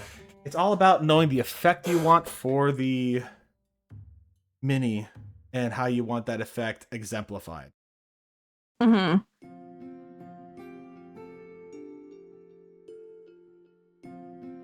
Really? Thunderhawk blue is used for the part? Okay, cool. For which part? The top the part of the claws? guns. The guns. Oh, yeah. I thought the guns would be the purple too, but no. Nope, they're blue. They're blue. It is kind of, mind you, I do not have an art background. I did sciences. Mm-hmm. So like, this has been my biggest exposure to art, essentially. Aside from those 2 years, I did do like a draw every day kind of challenge with a friend of mine. Oh, cool. Yeah, I actually did pretty decent. I was really good at drawing maps. Mm-hmm. And I drew some fantasy maps, and I really learned how to draw like map structures and stuff pretty well. But I got pretty decent control over anatomy. I used to do this thing called Croquis Cafe, where they had nude art models come on, and they'd be like, all right, you have, you're gonna do these first 5 people, 1 minute sketches each. This person a 5-minute sketch, and this person a 10-minute sketch. And I'm like, I used to do those too, like life drawing. yeah. I used to do that They with were a couple really of friends. good. Yeah, they were really good. Yeah, it's good to practice that. It gives you a really good base for like figure drawing and like drawing like expressively. Exactly. Except for a time, I wanted to learn how to draw a little bit of animus. Never got. Oh, you cut out. Oh yeah. For a time, I wanted to learn how to draw more anime kind of stuff, but I never got too good at that, and that's a-okay. Yeah. That's all I drew in like middle school and high school. Fair. And I never like looked into like how to do it better or anything. So like I drew like every day, and I like would fill up like a sketchbook a month, but there'd be like virtually like no improvement to my art. I mean, your art, I've seen some of your art now. It is wonderful. But like, oh, thank you. I absolutely get it. It's like, oh yeah, middle school. You're also middle schooler, so like. Well, middle school and high school. Oh, okay, fair enough. Yeah. Yeah, as long as I still have my old some of my old sketchbook, but I can't show them on stream because some of them do have Croquis Cafe in the middle. Like, I wouldn't get demonetized or kicked off the platform. That is a really nice purple. Holy shit, I really like this. Yeah, I love this purple. I'm gonna have to use it more, actually. It's a good purple. It's a really good purple. The only purple I have right now that I've been using is Alien Purple, and it is a lovely purple by Army Painter. But it is a lot lighter, and I would use this probably as an edge highlighter. Which we could talk about later, depending on how far we get into it.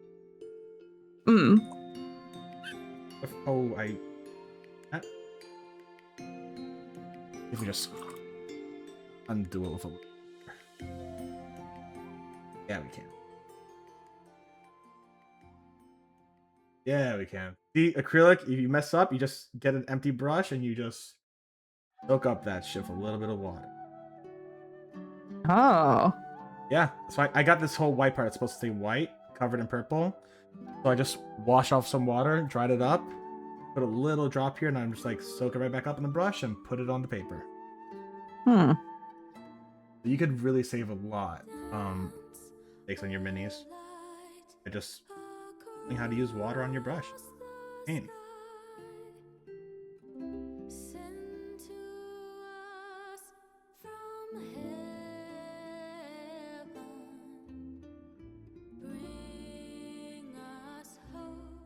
I think that's probably...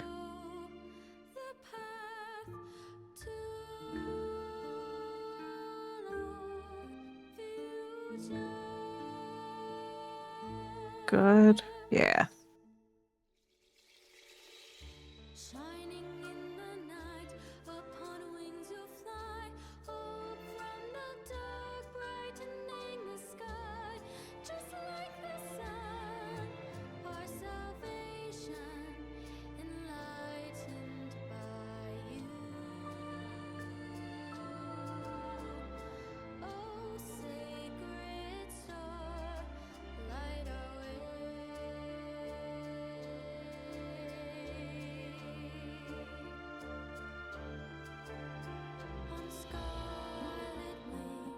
There we go. Wow. Solid purple. That paint. Citadel has great paints in general, but damn, this is a nice purple. You just have voodoo. Oh, I didn't. Could chop that off my. Oh, ended it. Alright, I'll show off the first bit of purple I got done. I'm gonna give this guy a little bit, and then I'm going to probably go over a second layer of purple later, but I'm probably gonna do the white, the Wraithbone first after that, but you know. Okay. He's looking I'm good. working on the shades. Hell yeah. I got all my other guys done. Oh, hell yeah. They're probably a little bit messy, but That's okay. that's okay. Yeah. Yeah. I tend to go a little slower, but obviously if you're going faster, that don't matter. Oh, don't allow.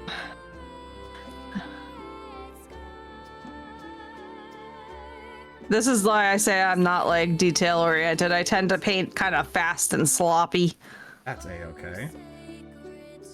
Ain't nothing wrong with that. Mm-hmm.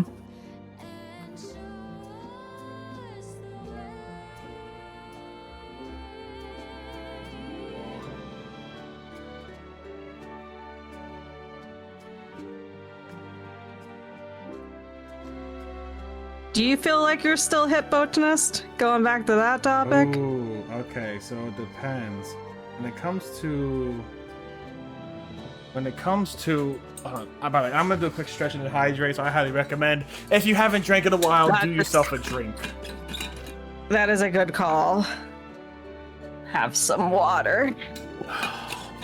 Got my big water bottle. Oh, show you some of my stickers. I have a Stanley. This is one of my favorite stickers. It's Mothman. Throwing it back. He's cheeked up. Let's go. He is very cheeked up. He is so... He's getting lots of dollar bills too. So cheeked up. He's getting money for his work. This one's cute too. Oh, that's so cute. Women want me, fish fear me. Mm-hmm.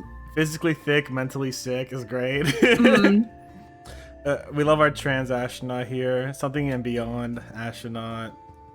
I got a few little blorbos around. Yeah. You Mhm. both say cheeked up. You're both plenty hip. See, all right. So here's my opinion. Right? Oh yeah, hydrate or dihydrate.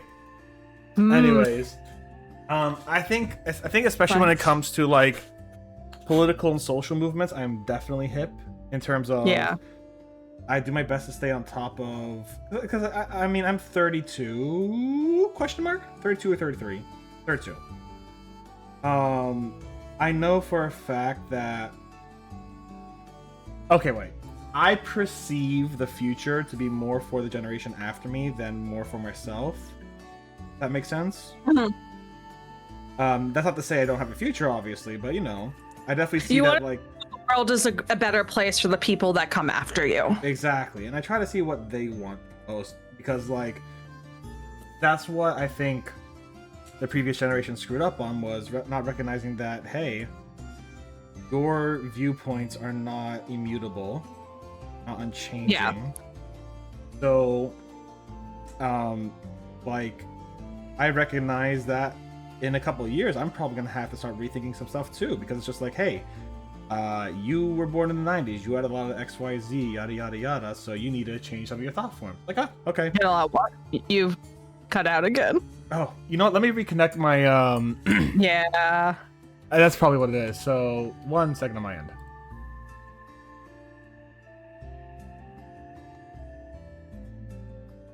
He's back. I'm back. Like, I fully recognize that I am always going to be changing a little bit, and the people around me are always going to be changing, and things around me are always going to be changing. So I need to be able to change at that time. And I think I keep myself very hip on what the future generations want and how they want them. And also just trying to be accepting of knowing things. Like, God, I had to learn for a few years ago, learning about neopronouns versus just regular versus just I suppose the more typical You heard he, him, they, them. exactly. Yeah. Was something that in a little while I got used to it, and I understand that some people use fey fem, zir. Some people even use it, and you know, it's one of those where it's like, all right, I gotta learn about it, I gotta understand why, and that's on me. So I think I do a good job at least maintaining that in terms of hip. When it comes to being cool and like YOLO and swag, I don't. That's not cool anymore. Not cool anymore, huh? YOLO. Yeah, YOLO's not cool anymore. I don't think so. Damn. So point taken, you know. I'm also really hesitant to like use new slang terminology because a lot of the time it's just like reappropriated African American vernacular English. Yeah, that's fair. Mm-hmm. That is absolutely fair. One thing I have like women fear me, fish fear me, men turn their eyes away from me as I walk. No beast there makes sound in my presence. I'm alone on this barren earth. Damn. Yes, that's the whole thing. Yeah, no, there is. I know for a while. It's one of those where I completely understand why people don't like Alright, so this is gonna be wild. What I'm gonna say next is gonna be wild. Jar Jar Binks created a slur. What? So you guys know Jar Jar Binks from Star Wars, right? Yes. He was the first person to use that terminology for robots that people are using it more as a meme nowadays. Term. Clanker. Oh. So it's, yeah, Jar Jar Binks started it in the Clone Wars. It's a word Wasn't that like, Clanker before that? I thought that was like a group of people from like way long time ago. So in modern days, that is where it is. Yeah. But because of like Jar Jar Binks used it in the Clone Wars. And he was the first person to use it. Then everyone in the Clone Wars started using it, right? But it's also one of those where it's like a lot of people in the mid 2000s also took that to be again like took that to relate to real world issues and real world terminology and what have you. So I understand why a lot of people don't use it. I don't use it often at all. I try not to, except for like in terms of educational thing, like just now, like this thing. Where, so like, but it is modern day slang which I don't like the real world equivalents thereof, so I don't use it on. But like in the mid 2000s, people were using memes on that to people were making memes of that were equating it to African American culture. And it has a pretty mixed history on that, and that's not something for me to make judgment on because it's not part of my culture. Yeah. But it's something for me to be cognizant of in terms of how it's used in the media. Yeah. You know? Yeah, you never. Yeah, Jar Jar Binks created a slur. Fucking wild, isn't it?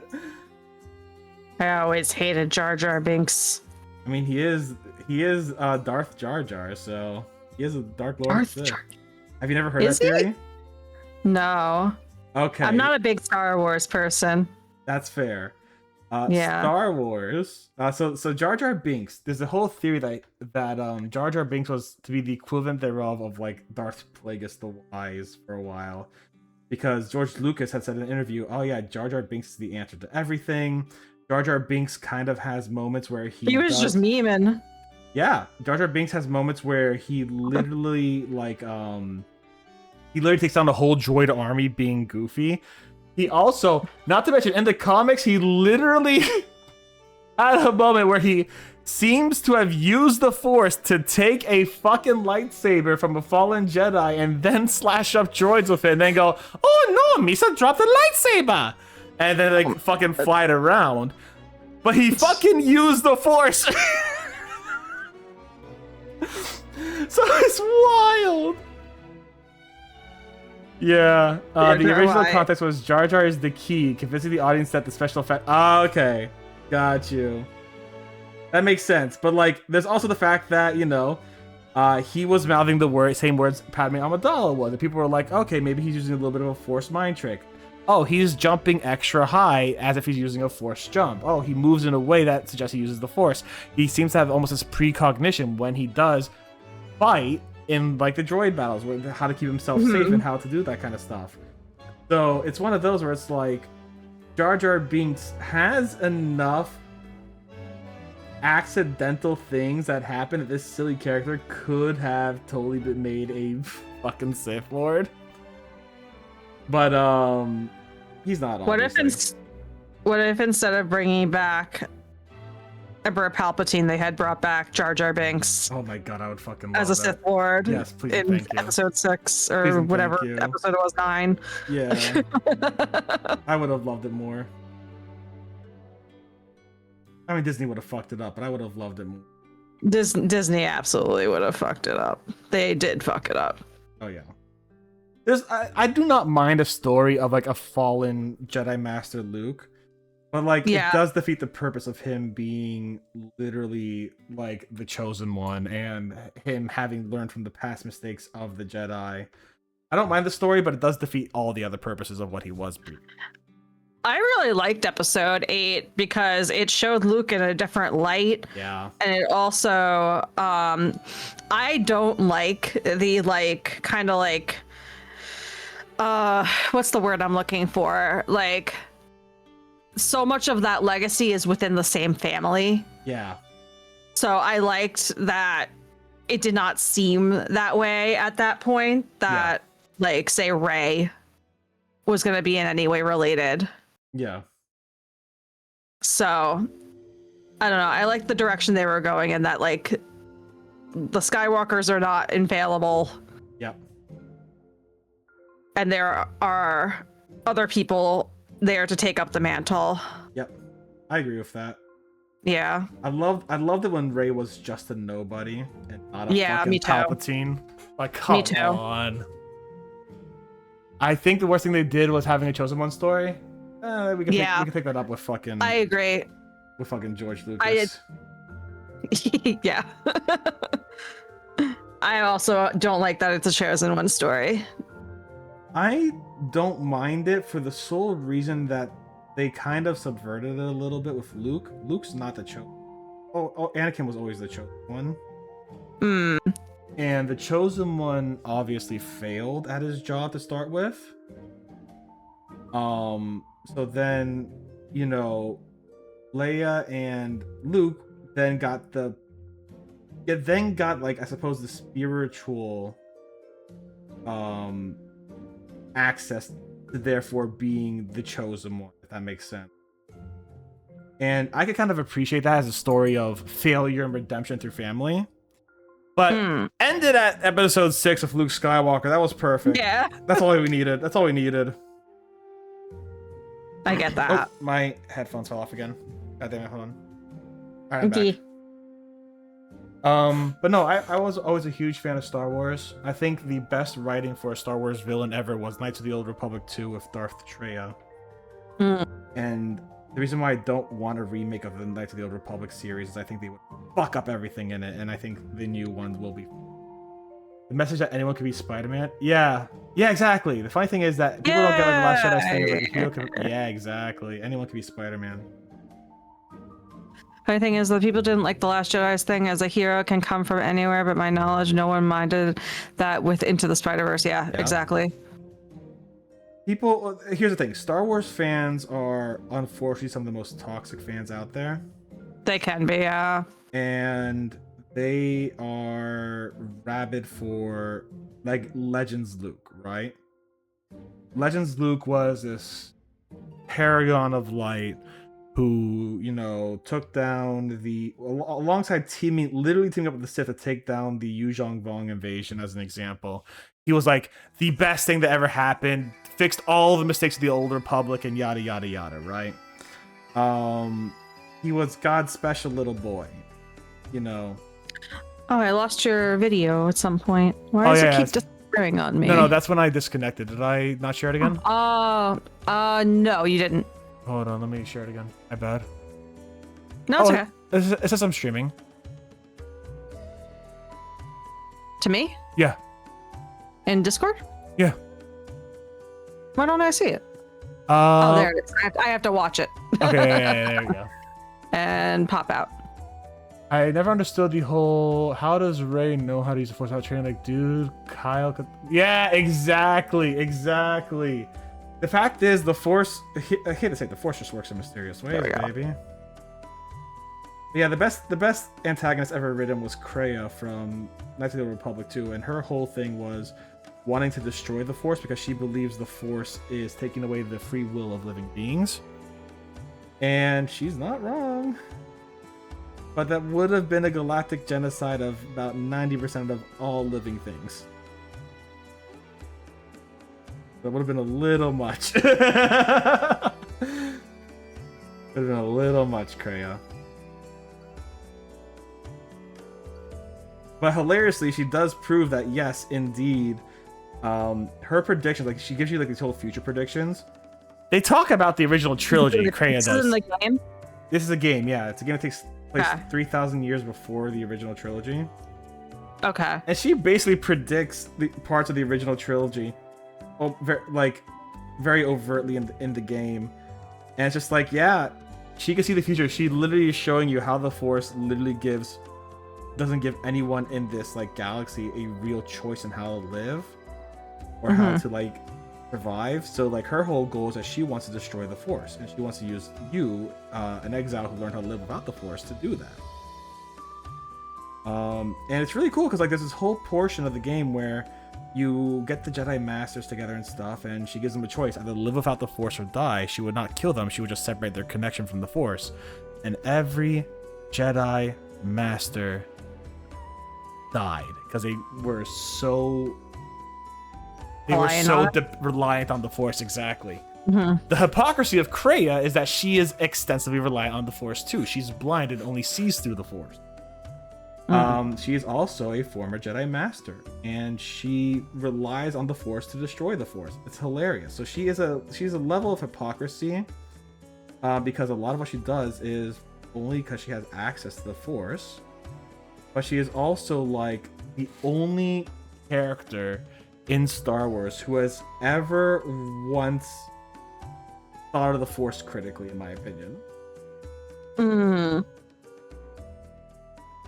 And also, fun little thing as well, Mega Dan.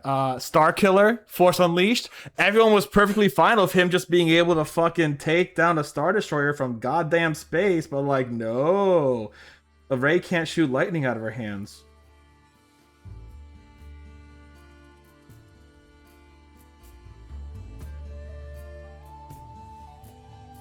Oh yeah, I have a lot of thoughts on Star Wars and some of the things that go on in there.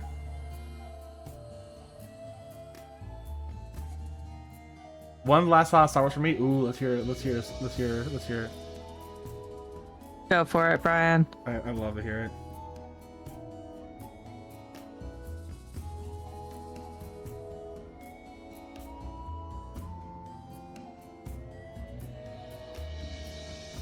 I saw Weird Al in concert 2 weeks ago, and for the encore, he played "The Saga Begins." Yes! Oh, that's pretty cool. Do you know how long I did not know the song, the lyrics for American Pie because I only knew "The Saga Begins"? Long, long time ago, in a galaxy far away, Naboo was under an attack. And I thought me and Qui-Gon Jinn could talk the Federation into maybe cutting them a little slack. I know that I knew that song front to back. Apparently, actual singers of the American Pie sometimes make that mistake. That's so funny. Yes. Botanist, do the little head guys have any blue on them? Good question. No. They probably have blue on their talons, I guess. They don't show. Oh, at the end of their tail. Yeah, so if you take a look on the Okay. front here, you'll see that they have a little bit of blue on their talons and the end of the tails. Okay, thank you. So you moved on to the blue? Yeah, I'm finishing up the blue. Hell yeah! Get that Thunderhawk blue on there, baby. We'd love to see it. Let me see some of your minis. I want to see them. I haven't taken a look at your minis. Hold on. Let me see them. Okay. I want to see them. You kidding me? Show me So that here- progress, baby. Here's one guy. Oh, hell yeah. See? He's looking good. Yeah. Let's give him a little spin. Give him a little spin. I'm turning him the wrong way. There we go. Yeah, the base is super messy. That's gonna okay. happen. Yeah. I got this guy. Hell yeah, look at him. Yeah. And then this guy. Oh, I gotta repaint his. Or no, I think it's purple. It's purple, It's just yeah. like it's the shine from the camera is making it look like he has little white dots on his back. Yeah. Yeah.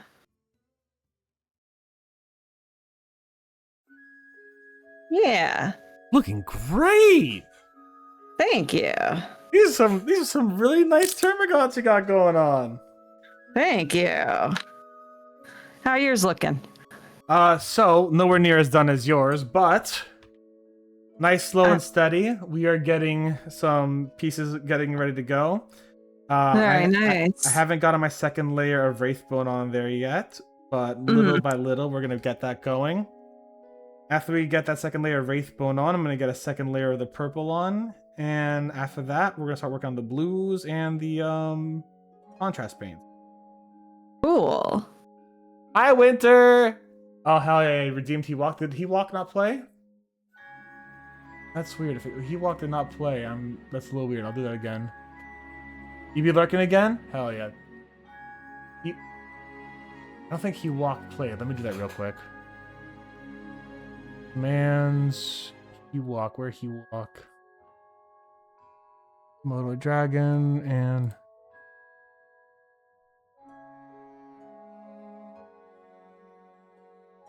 Huh. It did not play. It's still not playing again. That's really weird. I will fix that for next stream. Enjoy your lurk, Winter.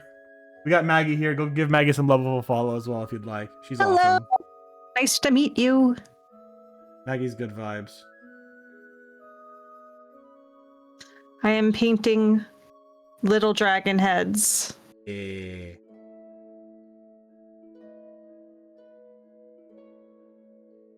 I wonder if I opened OBS before I opened my and paste that.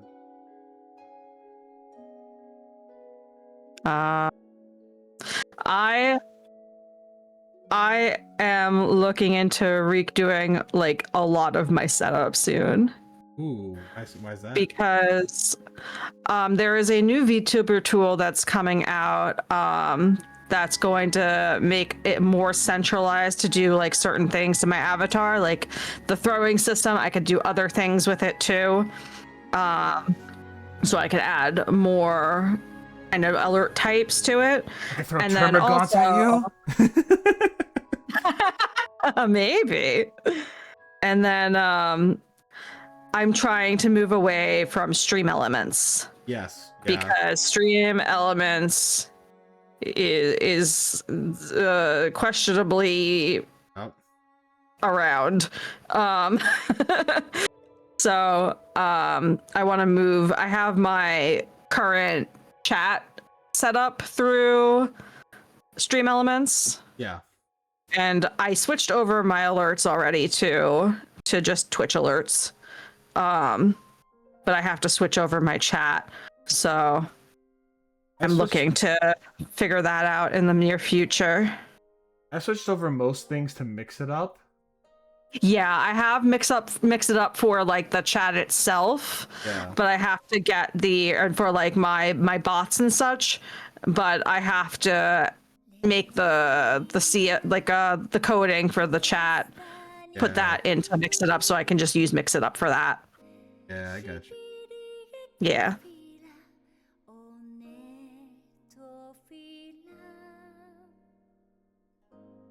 Layer of purple.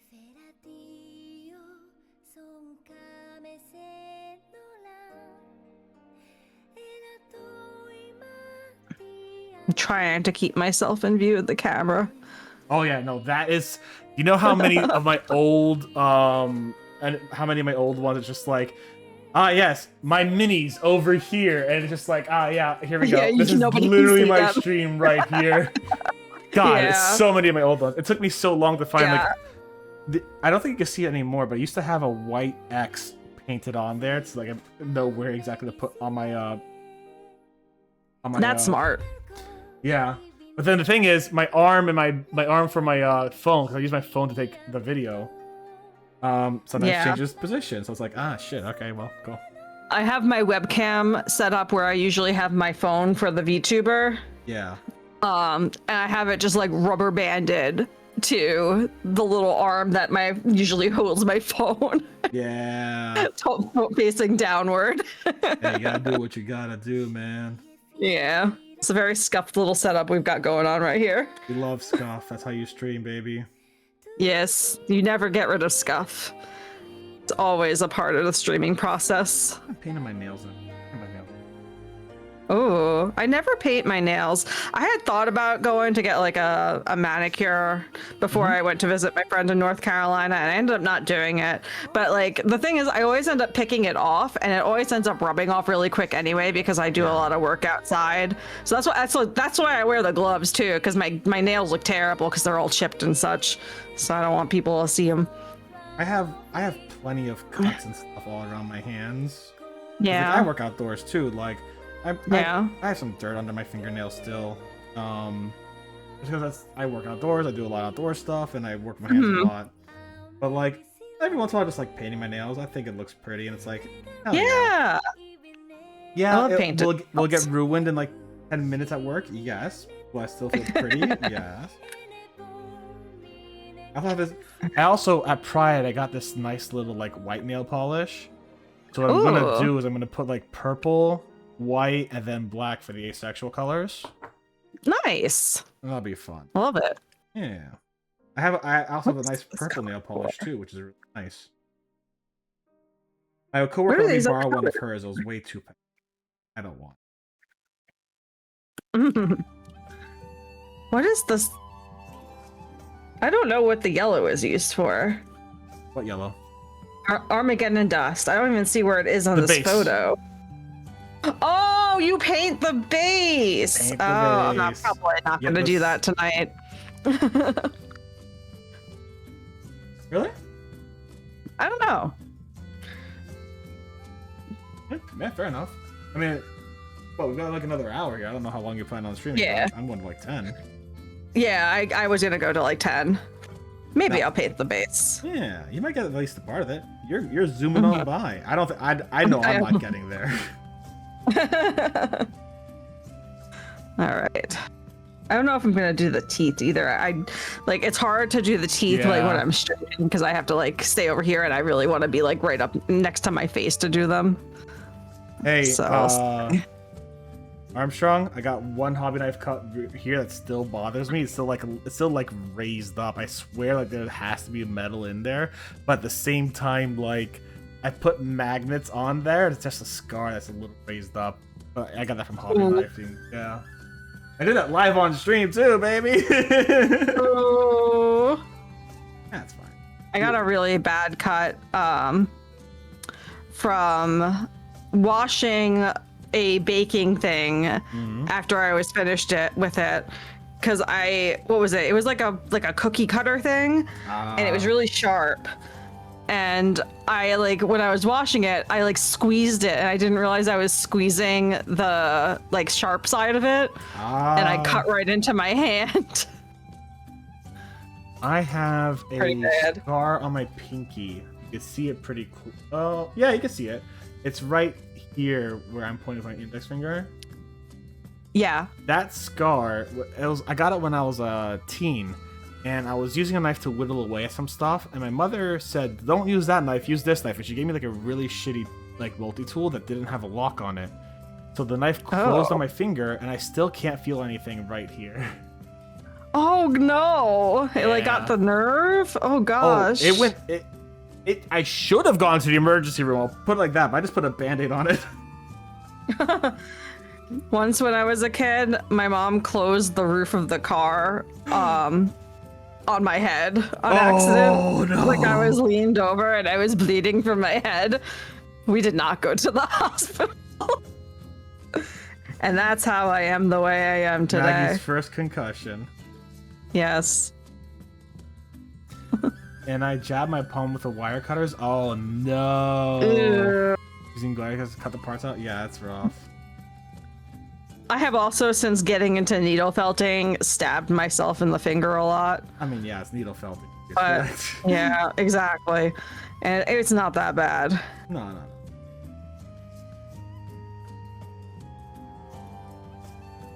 But like when you work with stuff that's gonna be sharp and pointy, you're gonna expect to get hit by the sharp and pointy bits here and there. Yeah. You know? That's part of the process. Mm-hmm. That's how it be. This lighter purple is very liquidy for me. So like, that's the even whole after point. shaking it. Oh, So okay. this is a contrast paint. What contrast paints do is they almost work like shaders. You're gonna put it on and you're gonna have to let that dry like no fucking tomorrow, because all that paint is going to specifically go into areas and almost act like a wash. It's going to make that depth. It's supposed to be very, very light. Yes. Okay. Good to know. So one way people do paint minis is something through the slap chop method. I never used it, but I do kind of want to try it one day. The slap chop method, what you do is you prime a mini black. And what you do is you then take a dry brush and you dry brush multitudes of gray on top of it until you get to white. So like dry brushing is basically when you take a big actually I have a dry brush. Give me 1 second. I have a couple of them. So dry brushing is when you take a brush like this and you put some paint on the tip and you wipe off so much of that paint that only a little bit comes off on your skin or something like that. Actually, you know what? Hold on. Do I have a mini I can show this with? It's like to add texture, right? More or less, yeah. But what you can do... Actually, I do have them. Hold on. I was going to reprime these anyway, so I don't mind showing these as an example. Because these guys I literally just stripped off their original paint, and I'm going to be priming them again later. So these are some Space Marines I have. I want to paint them as Salamanders proper like. So I got a bunch of paint on here. It's not a lot, but what you do is you just go light on here, and you can see that all these edges start to get that white on there. And after you get a whole bunch of dry brushing done in a whole bunch of different shades, to then accentuate certain parts. Like some parts you're gonna go really heavy on it, and it's gonna be like, ah, look, that's all there. Some parts you're gonna go really light on it when you get to lighter stuff, so it's like, ah, just a little tinge right there. You use contrast paints, and then the contrast paints accentuate those lights and deepen those recesses. And that's called slap chop, because you slap and chop. Huh. It's a very effective way of really doing that 3-foot rule, and it comes out with amazing miniatures sometimes. I think I don't use it a lot. I've never used it actually. It's not a method that I've tried, but I know for people who do like giant army painting and they just paint army after army after army, especially on commission. If someone's looking for a quick slap chop commission, it's pretty easy. And not only that, it does provide a really good looking mini, because the contrast paint itself, or if you're using army paint or speed paints, the contrast paint will actually act as both a wash and a paint. So you just black, dry brush gray, dry brush lighter gray, dry brush white, and then you put the contrast paints on, and you're literally finished with what would take me an hour and a half in like 30-40 minutes. But you really have to let things dry.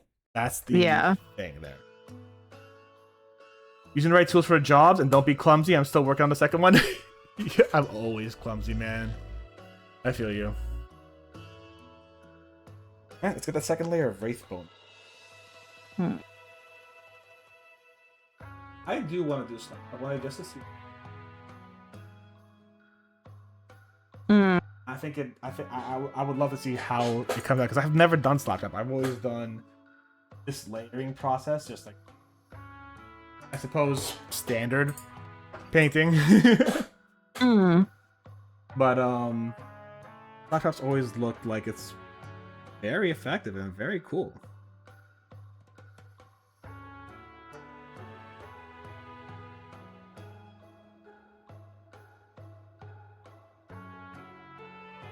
But it also goes for a different effect. So, like, basically, you have to know what you want to be done and get it done through the most viable method.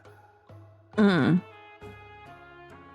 slap chop's a really nice way to do things. I think that the people who did slap chop and do slap chop often make gorgeous fun minis.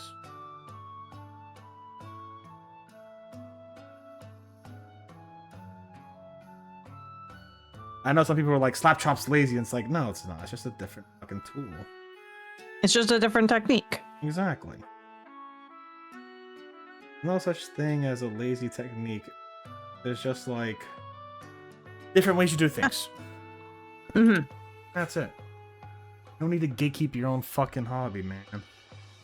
People love to gatekeep. This girl bot. It is. I've seen so much Greek Homer gatekeeping. Oh, like for the Odyssey? Yes, Yeah. I don't get it. Like, people are like getting so mad at people wanting to read like retellings of the stories instead of the original stories. Just like, let people read what they want to read. Exactly. I'm just happy to see people reading. I remember someone got really mad about the Odyssey, where it's like, yeah, it was a Greek guy actually. He's like, oh yeah, they covered up the beautiful beach of Ithaca in this part, and like that's taken away from the Greek culture and yada yada. And it's like, and someone's like, hey, if you ever read the Odyssey, you know that Athena actively covered up that beach so he wouldn't recognize he was close to home, so he would then go off and get lost, right? It's like, it's just like, come on, guy. If you're gonna bitch about something, at least know what you're bitching about.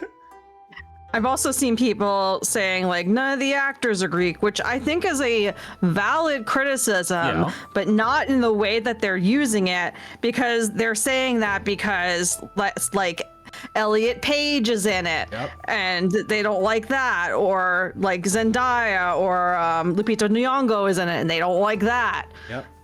It's like not actually about the cast being Greek or not. It's about the cast being diverse. if they don't care that the voice of Kratos is in Greek, their opinion on that doesn't fucking matter, in my opinion. Yeah. If they're just like, if they're cool with boy, and like, mind you, I don't remember what his name is, but he has a fantastic voice and I love him as Kratos. If they did not care that he wasn't Greek because the character was white and they didn't know who he was, then they have no fucking leg to stand on. If they want Greek-made Greek people, content, fucking Nia Varvatos with My Big Fat Greek Wedding, watch it. Yeah. They don't care that like half the cast is like blonde, blue-eyed. That's not Greek either. No, it's not. It is so much more. They forget. Oh, hey, the Greeks have access to boats. They have traded with people in Africa, which means they probably also had children with people in Africa. And not to mention, the Greeks are literally part of like that bridge between the Middle East. They are dark skinned. Yes, they're dark skinned. They've got dark hair. Now, mind you, I am white as shit. But like, I mean, there's white Greeks too. Oh yeah, no, 100%. But, yeah. It's one of those where. My sister darkens really quick when she gets a tan. She like, you think she's like Middle Eastern or Central American like kind of skin. She darkens really fucking quick. I do not darken as quick. This is me with a tan. It's still pretty light, especially compared to my shoulder. Get ready for this, guys. It's blinding. It's blinding. But like the Greeks literally fucking Middle Eastern. Yeah. The same, like they have like the same like kind of cuisine, kind of not the same cuisine, but you know what I mean, Very like the similar. same kind of family of food. Yep. As Middle Eastern. Yeah, and again, they are that bridge between Europe and the Middle East. You find influences from Greece in both Europe and the Middle East, and you find influences to Greeks from both Europe and the Middle East.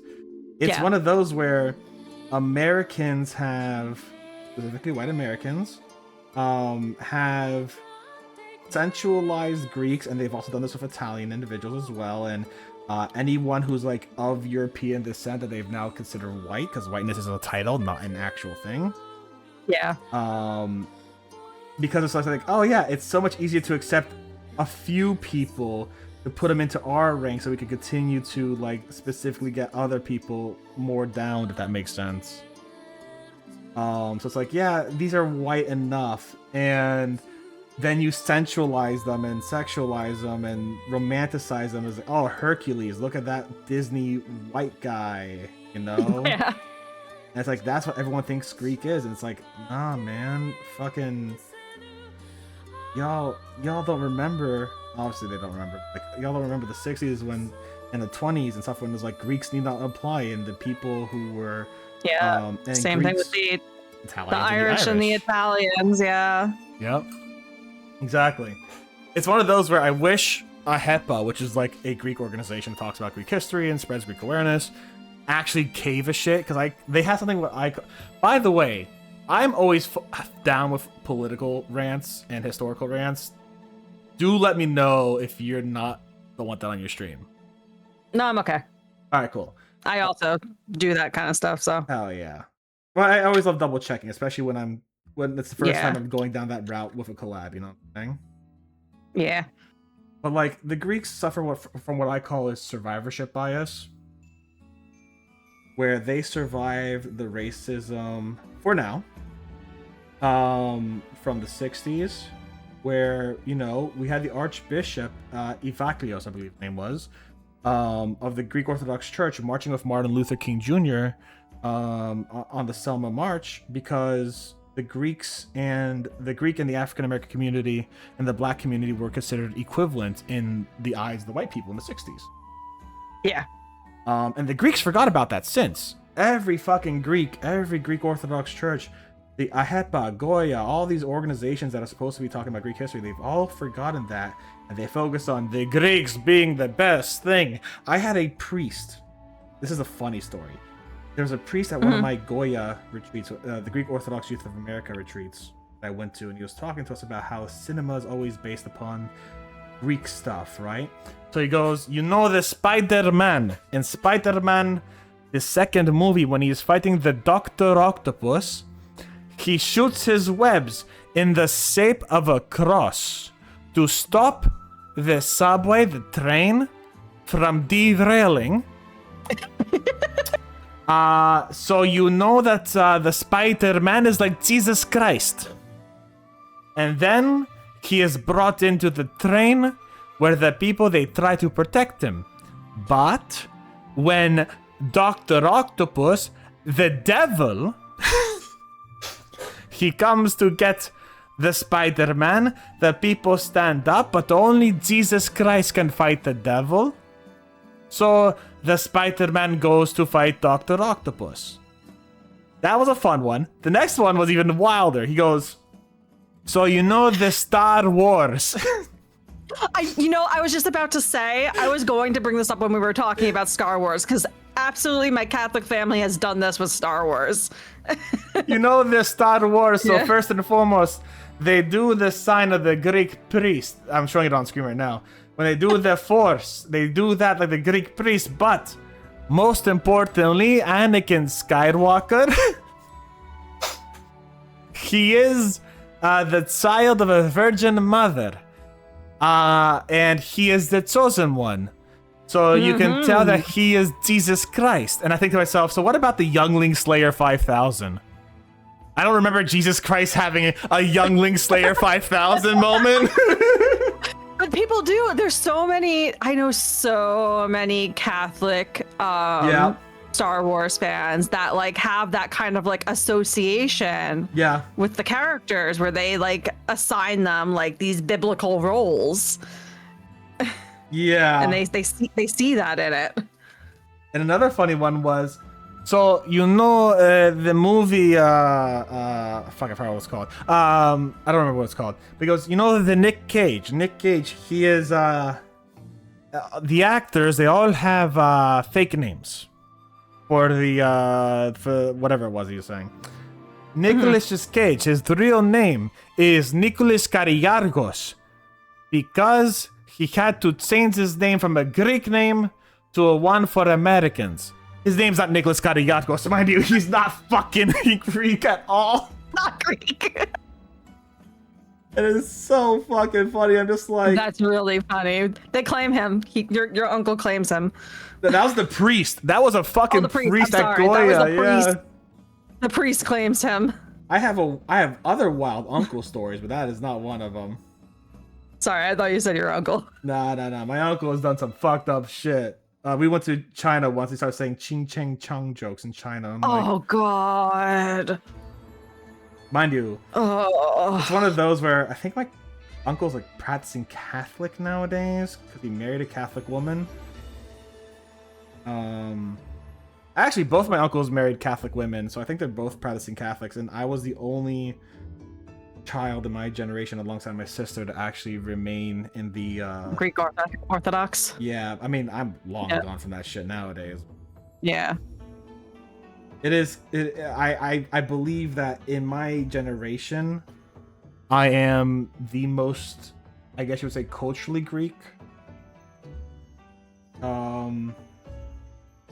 Remaining, even compared to my uncles who have forgotten a lot of stuff that their parents have taught. Which, I mean, happens after you assimilate, and that's A-okay. There's no shame in assimilating. Just one of them. But yeah, fucking wild shit. The Greeks, they're not good at educating people on what actually Greek history was like in America. They're really bad at it, actually. And they decided to forget about it so they could maintain their socio-political status of white. Yeah. Hey, Italians do the same thing. Oh, yeah. I just wasn't going to say that because I'm not Italian. Yeah. Italians are absolutely the same way. So much of the New York police force is just Italian Americans. Oh, Jesus Christ. Fair enough. Yeah. Fair. Is the gold for the base supposed to be thicker? Oh, yeah. So these are technical paints. They are thick as fuck. They have, usually they'll have like a particulate in there or like literally like extra like chaff in there to make it look, to make it be very fit. Okay. So just to show you, what a second layer can do to a mini. So Yeah. one layer on the left, second layer on the right.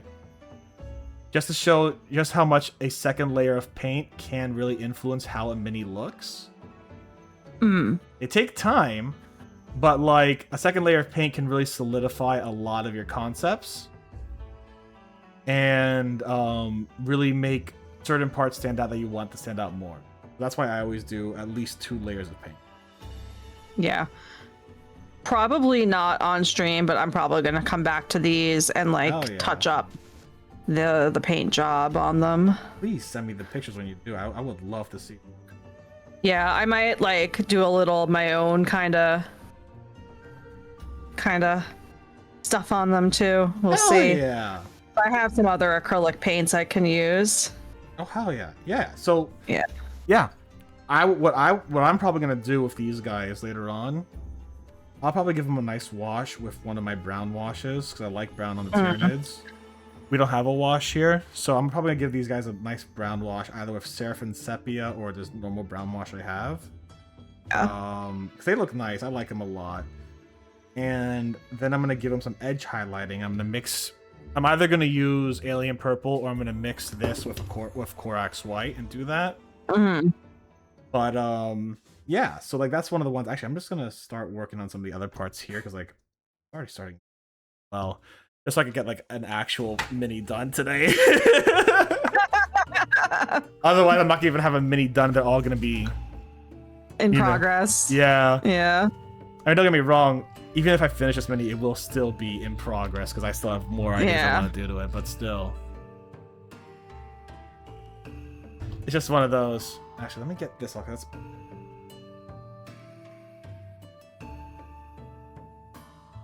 If you're using a hobby knife, never pull it towards your body. Away.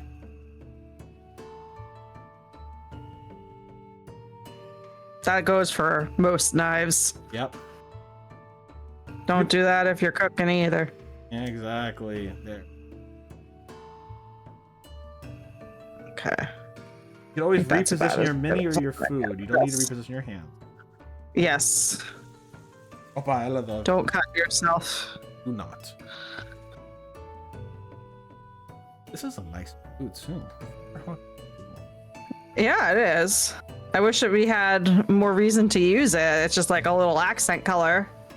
I mean, yeah. Usually for Warhammer, what is considered to be battle ready, 3 colors. Mm. So most minis and factions can't be done. I'll show you another. So I did the on Monday. I did the Space Marine one. Mm-hmm. Space Marine starter kit. And let me show it off real quick. I didn't do any of the washes that came with it, but you have 4 colors. Oh, that came out great. Thank you. You have the Crag Blue, Corax White, Abaddon Black, and Balthazar Gold or whatever it is. Yeah, the gold looks really nice. Yeah, it's nice. So this is considered, give it a wash, and then it's considered battle ready. And put the Armageddon Dust is considered battle ready. This is considered good enough to put onto a tournament run by GW and playing with it. And then 3 of those in like 3 hours.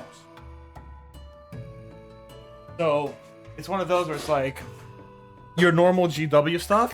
If you just want to get pretty easy and done with it, it's just like, yeah, 3 colors is all you really need.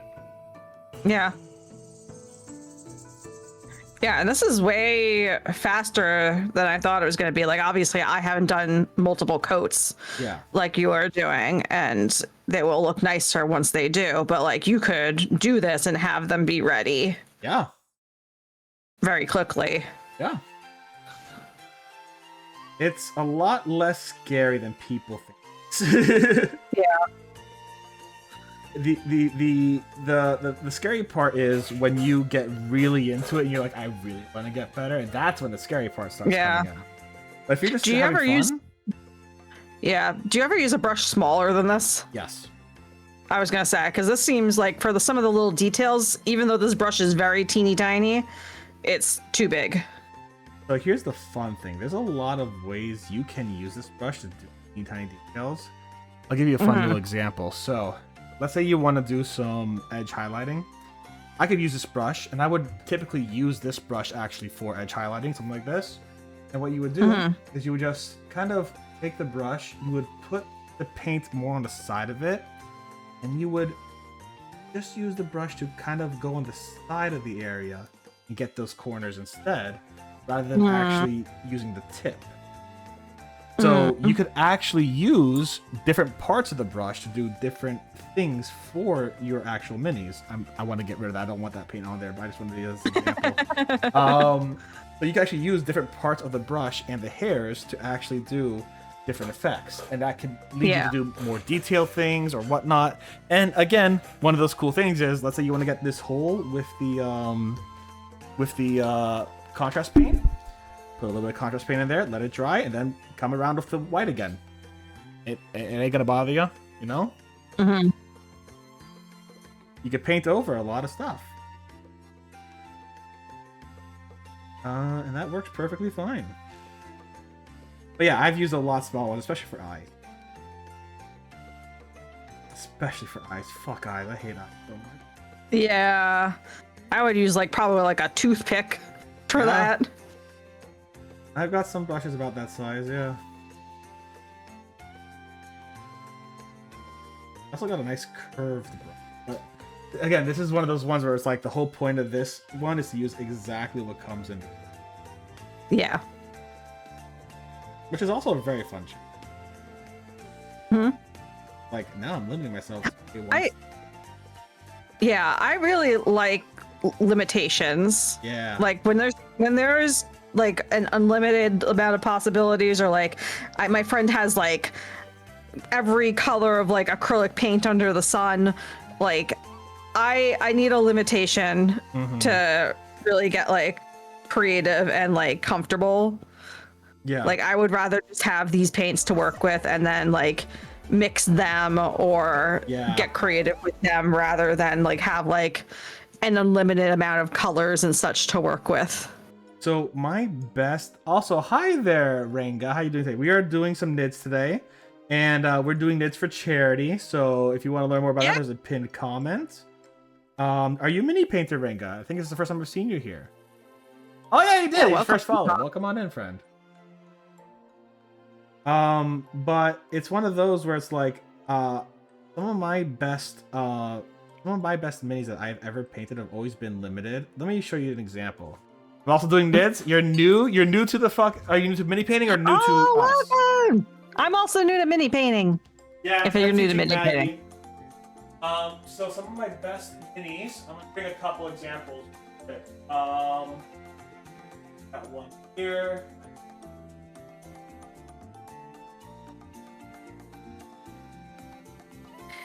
Yeah, if you're totally... Go on. I was gonna say, if you're totally new to mini painting, I just did all 4 of these in like 2 hours. Not bad. Like, it's super fun. So I hope you enjoy. Hell yeah. So this is one of my minis. This is a House Kurita Battle Master. I used... Basically, I didn't use one color. I used multiple shades of red. But as an example, the primary color was Doombull Brown as the base, which is kind of like an orange red.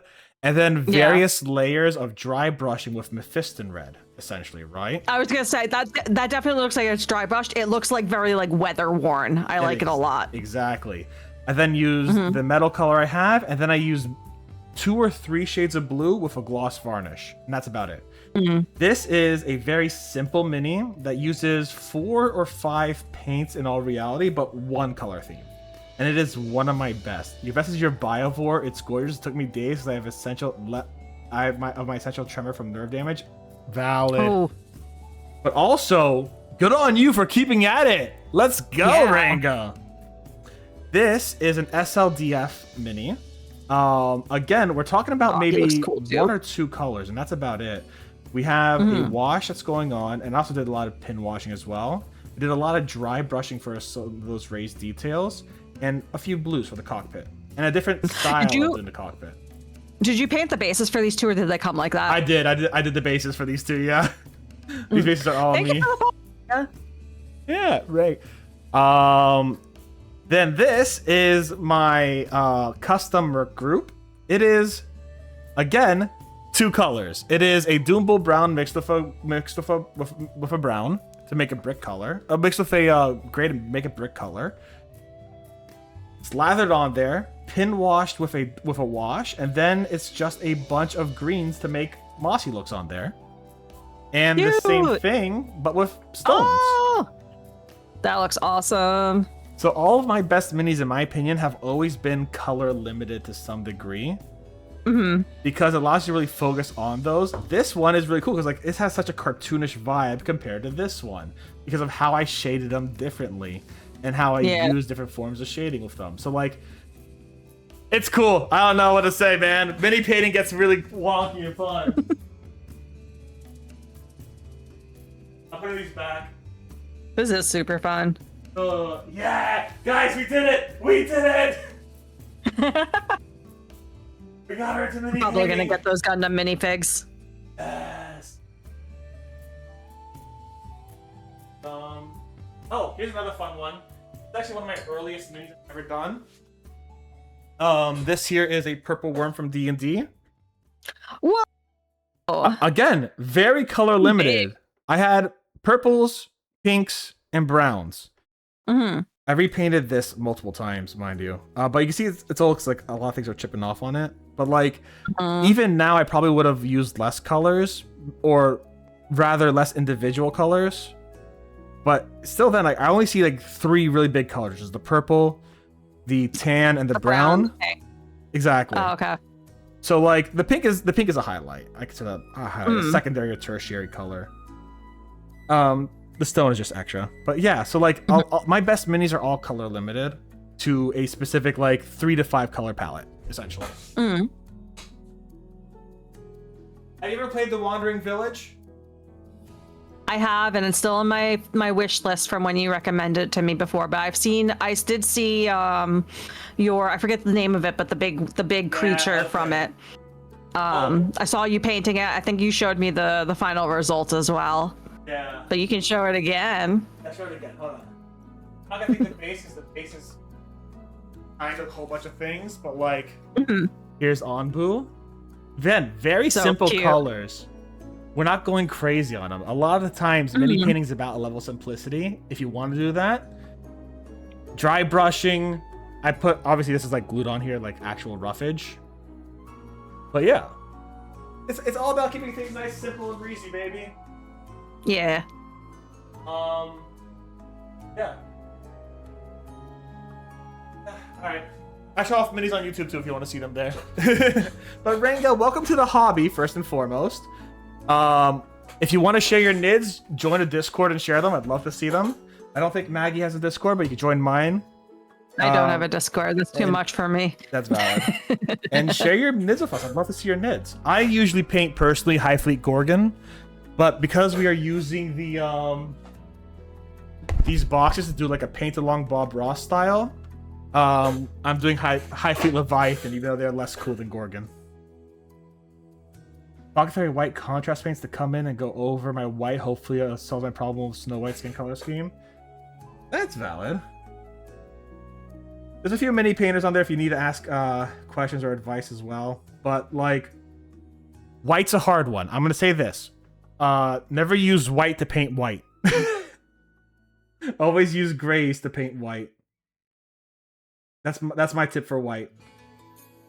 Yeah, or like white will be influenced a lot by the colors around it. Yep. So like maybe not just like gray, but like say if it was like these guys that we're painting here, like if it was like a very light purple, like a light thin purple. Yeah. As like highlight colors would make it like really both colorful and also pop more, and the shadows like look more natural than just having them be gray. Yeah. Oh, you know that now it's a rough start. Yeah, white's a very rough color to start Oh. with. Bless. Yeah. Um, I'm trying to think. Do I have any white models on me? Because like I know I did a trans pride model a little while ago that I gave away for last year's charity stream. I remember seeing that. Yeah, that was a fun one. I'm trying to think if I have any white models now that I'm like I can show as an example. I think I don't think I do. I'm looking at my shelf of me. I don't think I do. I think the last ones, because I don't like painting in full white. I think the last ones I gave out were the ones I did for charity last year. Those were the last ones I did that were full white minis. But yeah, I never paint full white. This is the exception here because like it's the set. bone, but it's a set, yeah. Yeah.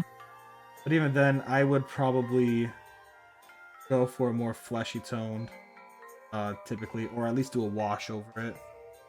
Yeah.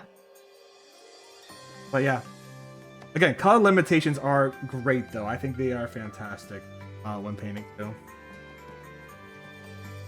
Hey, welcome on in, friend. We're glad to see you here. And Yeah, welcome. And starting with a custom nid, fucking brave. I'm not that brave. I couldn't do that. I wish I started ivory and went white. Hey, you know there's some good news for you. I have some good news for you. Are you ready for this? Isopropyl alcohol will absolutely get rid of all the paint. Put it in a jar of isopropyl for a couple days, and you're good. I literally have 10 Space Marines I just took out of isopropyl yesterday and cleaned off. Because I want to make them proper salamanders. And Do you want to repaint them? I want to repaint them, exactly. So I just literally took them all off and all that paint off of them. If you really want to restart, isopropyl. Just cover it in isopropyl. Get a little jar, like from salsa or some shit. Full of isopropyl alcohol, 90%. And let it sit for a few days, and then just use your, But I'm going to try one thing before completely restarting. Valid. That's absolutely valid. I need to cut that piece off here.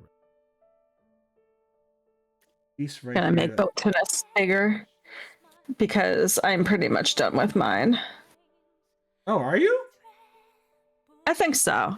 Oh yeah, sure. Let me see. I don't think I'm gonna do any second coats tonight, but I Oh, did you got the base bases. on. Let's go. Yeah, I did the little pink wash, and It looks there great. it is. Yes. Oh my There god. And then here's Look at there's that that. guy. His tongue could use a little more color on it in the middle. Yeah, valid. I didn't get all in there. It was hard to see. And then this guy. Nice. He's looking great. Yeah. And hi Jay, welcome. How you doing? I love how our And guys look these guys are entirely hard to see. different. Did they? Yeah, we put different ones on different sides. It's really funny. I love that actually though. I like how dynamic yours looks compared to mine. Yeah, Yours looks like mine are gonna get you. yeah, They're yours like, mine look like they're swarming one target. Yours look like they're about to go like for a bunch of them. Ballistic. Yeah. They're cute. Oh my god, I love Those are them. so cool. Thank you, Jay. Yeah, we're doing mini painting. It's the first time I've tried doing it. Maggie, your minis are coming out wonderful. I want you to know that. Thank you. Yeah, I'm gonna start also going to Counter so I can at least have one mini finished. Well, let me make your screen bigger. Alright, this one. Where is your capture? Window capture. Big.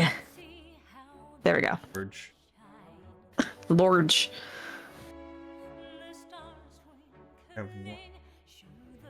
By the time you finished 4. That's good. Well, you're doing this much more carefully Yeah. than I am. I'm doing this from a point of view where it's like I've painted a couple dozen of these guys. I have kind of a little set of how I like my speed, Mhm. my difference between speed and like efficiency. Detail. Yeah, exactly. So like,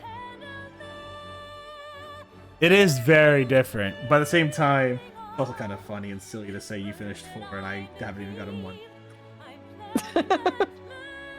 But yours look I'm speedy great. like I Sonic. love them. Oh my god, you're just like Sonic. I'm just like Sonic. That's why you self-inserted a few days ago. It's like, like Sonic's taking care of me. No! Just like this. Just like this. Oh wait. Yeah, let's go! I've got the little figures. Shadow Sonic and Shadow Sonic Sonic belt. smooching. We love to see the smooching. There's so much kissing that happens on our stream.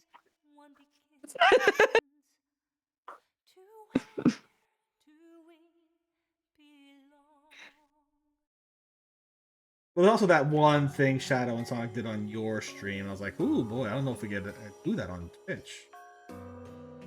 When they were jerking it? And they were jorking it, yep. Yeah.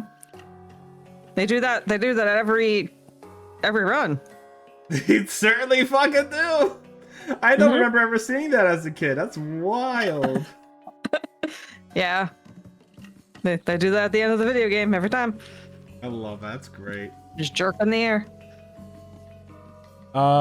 Collecting the 7 JO crystals? Yeah. Yeah. I got this cool robot here too. Wow, look at him. Wow, look at this. What is it?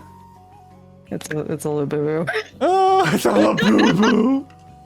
Renga, I'm so glad you have. I love that Renga's like, hey, I'm so glad I found a place to fit in. Sonic and Shadow making out. I'm sorry. I'm sorry. No, I'm like do this. not apologize. That's so fucking good. Are you kidding me? If you weren't like this, I wouldn't be trying to collab with you. This is the kind of shit I love. Are you kidding me? I'm glad. Hearing about the 7 JO crystals is like, you guys can keep those. I'm so much more unhinged. We're all a little unhinged deep down. We're all a little unhinged. The difference is that we actually have to have like a persona we keep online a little bit, so it's not absolutely wild. And it's so future employers, if they happen to come across it, they don't absolutely. I got this from a drink too. It's a cap. It's got a little butt.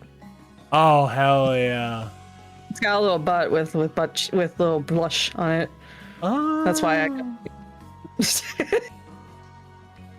I've got some weird shit on my desk. Hey, we love it. We love it. You kidding me? Where's my prince? Oh, there he is. Uh-oh.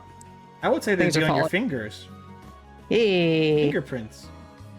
No, my prince. My Katamari prince. Oh, that's so cute. Are you kidding me? I love that. Yeah. I love Katamari. I love Katamari too. I got a bunch of the cousins here. They made like a capsule toy of them. So I don't remember this guy's name. I got this guy. Cousin number And then 1. Yes, cousin number 1, and then Ichigo. All right. Oh, strawberry. here. Yeah. And Miso. Oh, it's the little miso soup hat. Yeah, the Miso suit. Cute. And then my personal favorite, Opio. The one that's covered in bandages and has a hole through the middle of him. Oh, Jesus Christ, what happened? What happened is indeed the question. Why is he like this? Why is he like, what happened? I remember you first find him in We Love Katamari. He's like in the hospital, not the hospital bed, but like the nurse office in the school, and he's just okay. like freaking out and like shaking everywhere. Poor guy. Have they made a figure of Clip Clop yet? Not to my knowledge. But if they do, I want it. Okay, I will pay all the stupid import taxes bullshit that they're doing now. Fuck yeah, the tariffs. Mm-hmm. and brave the new rules with the import codes where like toys aren't allowed for some fucking reason. What? It's not like I'm exaggerating a little bit, Oh, but okay. like they're not allowing toys for children from other countries into the US. So like the toy codes are being like heavily scrutinized, but like collectibles for adults is fine. That's so like if weird. Okay. Yeah, if I were to like import these today and I put on the thing that it's a collectible for adults and the importing company uses the code or collectibles for adults, then I'm fine. That's so dumb. Yeah, it is. So like McDonald's can't get their Chinese toys no more, huh? Nope. Supposedly. If you're an adult collector, I'm sure there's ways to get around it. Oh yeah, for sure. You good there? Yeah, no, sorry, I just phrasing. It gets me some.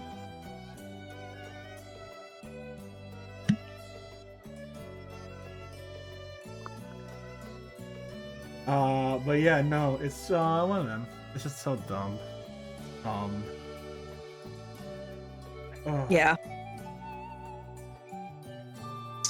My water bottle doesn't have any stickers on it, but it does say keep growing with a little bear.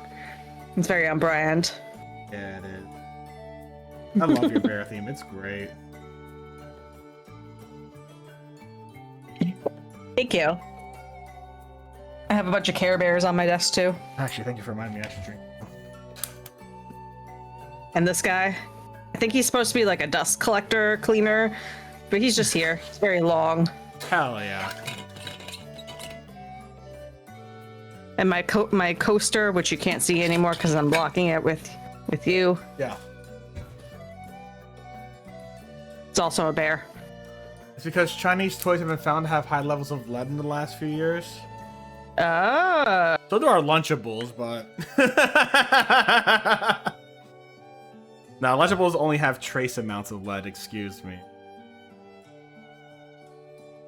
Bottle of rum from the kitchen. Yo, hey, I am... Okay, so tomorrow I am... When I'm streaming, because again, we're doing a charity thing, and for those who don't know, we're raising money for the National Network of Abortion Funds, an organization that provides individuals who can't give birth access to abortion funds all across the country. Fantastic stuff. Anyways, I have a few friends coming in, and we're gonna start at 5 o'clock with some curse shit. It's actually gonna be an after dark stream, even though it's 5 o'clock. I might be able to join really late then, if you're still going. We'll see. I'm going till midnight. Holy. Yeah, tomorrow's a I'm 12 making o'clock stream. 12-hour stream. It was supposed to be 24 hours. Right. Yeah. I did see that. Okay. Well, at 5 p.m., we're doing a... Because my friend recommended this to me. He said we should do this for charity. And this is my friend Joe. He's a degenerate. So this makes sense. And I love him to bits. He's great. And Joe goes, "Oh, Steph, look at this." And he sent me like a hear me out presentation. He's like, "We should do this." I'm like, "Okay, we're going to do that." So I also bought a whole bunch of hard lemonade for that. That'll be a great time. Oh my goodness. And met the chameleon afterwards is going to be even better. Oh my goodness. Still better than the Mr. Beast Oh, Lunchables. yeah, no, that's... Oh. Yeah, no, the fucking I mean- Lunchly shits, yeah. I would never eat any of that stuff. It's not, they don't care. No, they do not. They do not care. I saw he got married recently. I guess good on him. Yeah, I just like, I don't, like I feel like he has no soul. Yeah. I don't know how somebody can marry him. Yeah. Yeah, but it's gonna be a time, Armstrong. It's gonna be a time. Again, my friends, I love my friends. The wholesome streamer you see in front of you, the wholesome streamer you see in front of you, his friends, a lot of them are degenerates. I only know one person who's gonna have a relatively normal hear me out presentation, and that's not me, because I'm gonna be a little silly about it. Obviously, everything has to have a level of sincerity, because that's the whole point of it. If you don't have sincerity in there, it does not matter. But like, I only know one person who's gonna be really like normal about it, and that's my friend Katie, who joins in on all my Ace Attorney streams. Sleepy? No, Katie. Oh, Katie. Okay. Sleepy, I don't think Sleepy would have the most normal one. Sleepy herself might join in just to antagonize us about her choices, but she's not actually doing any herself. But yeah. Wholesome like stream, yeah. Sleepy. Wholesome friends, exactly, Ringo. Jesus Christ. You get it. Does the pink go onto hooves too? It does. Oh, I fucking messed It up the hooves. does. Yeah, I messed them up too. Yeah. I messed didn't up the realize there hooves. was pink down there. Well, I actually, did the I did the I did edges the here, green all the blue. way up, Yeah, same or here. the teal all the way up. I gotta fix that real quick. But yeah, so it's a good time. Mecha Chameleon. We're also gonna be playing. Sleepy and I are gonna be playing some Shift at midnight at noon. Oh, is that what you were tomorrow. playing yesterday or the day Yesterday before? or 2 days That ago? way. Yeah, Yeah, it's gonna be very fun. that looked interesting. It was like a very weird combination of like supermarket simulator and then like 7 Days to Die. And also like it's what's that passport game? Oh, Passport, please. yeah. But papers, please. Papers, please. Yeah, Yeah. yeah, that's it. I got that from it too. Yeah. So it's a very fun game. It's a very silly game. I Sleepy? Hey, we're just talking about Sleepy. Yeah, we were just talking about Sleepy. Hey, Sleepy. So, do you want to learn how to use Google? No, I'm kidding. I'm kidding. Yeah, but Sleepy is going to antagonize us tomorrow potentially, from if she has the time. So that'll be a lot of fun. But yeah, I don't know her taste. I mean, I know some of her taste, but who doesn't? No, I had a little bit of everyone's taste. You know what I'm He's been saying? here the whole time. Been here the whole time. Yeah, that's fair. Sleepy's wonderful, guys. She's also a fantastic moderator. She's also been joining us on the streaming for the National Network of Abortion Funds. Go give her some love, please, and thank you. She's a wonderful human. But yeah. I wait for the. Yeah, it's what I'm so excited for tomorrow. I am gonna definitely. I wanted ciders, but alas, they didn't have a lot. Is the gun supposed to be a different color? Or is the gun still supposed to be just as white as the? The gun is white. It just has like the teal accents and then the pink on like the inner parts. The hands are pink too. Okay, that's what it is. Thank you. Yeah, the hands also have the pink in the middle of them. Thank you. It's like all like the innards. Yeah, Sleepy, are thank you for pink. the, we love it. I love lurkers. We love you, lurkers. Mm-hmm. Be freaky and voyeuristic. I don't know. My upside down heart. Hell yeah. Technically, the guns are made of like. Oh yeah, they're all. It's all biomass. It's just Ew. all. Yeah. So the Tyranids. So you don't know a lot about Warhammer lore, do you? Nope. So the Tyranids are basically what happens is the Tyranids go to a planet and they're just like nom nom nom nom nom, and they eat all of it, and everything that is here is just the Tyranid itself, right? The Tyranid is everything. It's a giant hive mind of one giant biomass that has multiple individual parts of it. You could almost consider it like each Tyranid its own cell of a massive body, and literally Tyranids evolve much like the orcs to match their challenge and get better. So like the Tyranids themselves are only this powerful because the Imperium of Man are also this powerful, and they evolve to become stronger and stronger. They evolve more bio weapons and shit like that. So they literally have guns as hands because that's what they needed to take over a lot of these planets and shit. It's just natural selection. If you have guns for hands, you're gonna survive. Exactly. You get it. Mhm. These are hungry little guys. A gaunt is like a red blood cell. Yeah, that's a good way of looking at it. These are them termagants. Love them bastards. Little fucky little boys. Got the one little bit Korax one. Alright. I think And its idea is if they evolve to live on frozen worlds, so snow bases and frosty effects. ooh, I love that. Actually, someone on the Discord recently showed us a mech they did.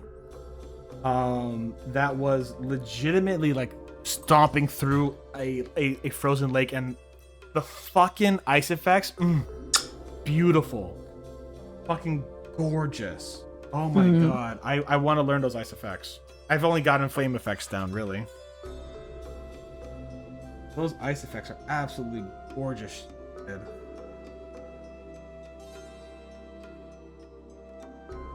The whole hand. Yeah, the whole hand.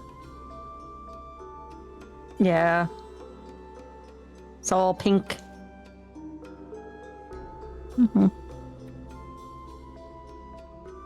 My Norton is going to be ripping apart some ultramarines. It's going to be so fun. Let's go. That sounds fun. I have my High Fleet Gorgon ones, and my friend, my brother, Sandleford, who did the art, by the way, logo on the event, he has a Death Watch company, and I am going to be making it so that Space Marine parts of my High Fleet Gorgons are all of his Death Watch. He's gonna make it the remnants of Tyranids on his Death Watch company are all High Fleet Gorgons. You really fun to play like that. So they're fighting each other. Good shit. Mm-hmm.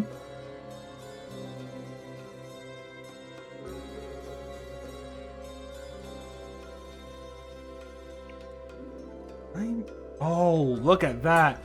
This is brilliant. I missed an entire section of the arm on the inside here. Oh, didn't I even probably notice did that. somewhere too. Oh yeah, no, guaranteed. I know I've missed it. Oh yeah. I just found on the Yeah. inside of this one. It's Oh, yeah. still gray. Oh, that's gonna happen. That's also why That's also why some people Yeah. like painting part by part instead of like this. I probably would the next time paint like parts instead of like a full figure like this. Yeah, that's valid. Just to make sure I get like all those interior pieces. Absolutely valid. Some minis, even in Warhammer, don't need it, and some minis, especially when you come into like the mechs from BattleTech, definitely don't need it. But like, when it comes to some of these guys from Warhammer, they can easily benefit from it. And also magnetizing all the big bugs, yeah, that's valid. I got some, I got a whole bunch of magnets I use for a few things too. I haven't used all of them yet, but I got a bunch of magnets for whenever I need them. They're also fun little play things. You use the magnets like on the bases for like when you're playing the game or like. So I've never played Warhammer. I don't intend to. Yeah. I'll give you an example. What I used my magnets for so far are these guys. So these guys, if I just want to, Oh, those come off. I Come see. off. yeah, and I can just also be a little silly with them. So I can move them on to different parts, and there's 5 of them. There's a total of 5 Yeah. of these turrets. So like I could just do that. I also have a medical. I also have a medical vehicle that I'll be doing something similar because it has a little pop-up tent next to it. Is there space to put a magnet in it, or you had to like modify that? I cut it out with my hobby tool, but there's also drills you can buy to do that. Gotcha. You magnetize the arms of the weapon so you can change it. Yeah, you can definitely do that. Yeah, I know a lot of people who magnetize a lot of parts of the Tyranids and what have you, or any and all of their minis. Magnetizing stuff works so well. All right, let's see if we can get this done real quick. We're almost Alright. done. I'm not actually wrong. Don't worry. But I want to see if I can get, because this is technically considered battle ready. So if you're ever plan on playing, this would be considered battle ready by most tournament standards. Especially if they're not dicks. You got your base, you got most of your colors on here, you got at least 3. People dicks about it where it's like you didn't paint it well enough. Sometimes. I Yeah. know that's changed a lot. So the Warhammer community way Behavior. back in the day was wretched. It was neck beauty like no fucking tomorrow. It was horrid, right? Mm-hmm. But Warhammer actually took a stance. The company was actually like, you know what, we're gonna try to fix that, and they have done, admittedly, a really good job fixing that. I remember Warhammer not having like the best reputation, and I do remember like a few like maybe like 4-ish years ago, Yeah. a lot of people I know got into it. Like all around that time. I don't know if that corresponds to when they took this stance, but So I would say Yeah. the past decade or so, they made the change. Before then, it was much more retro. That being said, I've been into painting Warhammer for about 2-3 years now, and I know Warhammer's been taking a stance to be better for inclusivity, especially when it comes to women and yeah, 10% that's individuals. everybody I know who's gotten into Warhammer in the last few years is a woman. So Yeah. They've only done that. They've done that in the past 5 to 10 years. Yeah. So yeah, that is a more recent thing for sure. Back in the past, it was so fucked, dude. It was so neckbeardy. It was ridiculous. But now there's a whole bunch of like, a lot of things started with very simply put, like, oh yeah, quote unquote pink Warhammer clubs, or it was just women who got together, they painted and they found space in certain gaming shops and what have you, and they basically had private little that sounded so fucking condescending. They had private meetings to just hang out and vibe with each other. I've already met my first awesome. elitist. I've made Hive Guard instead of Tyrant Guards. I was like, oh fuck elite. They're pissed me so much. Yeah. I hate that kind of gatekeeping. Just let people have fun with it. Exactly. Plus, you know what's really cool? If you are a heavy painter and you're really good at it, you know what's really cool? Not gatekeeping and teaching. Only if they want to be taught. Yeah. And making accessible points for people to join in on your hobby. Hmm. That's cool.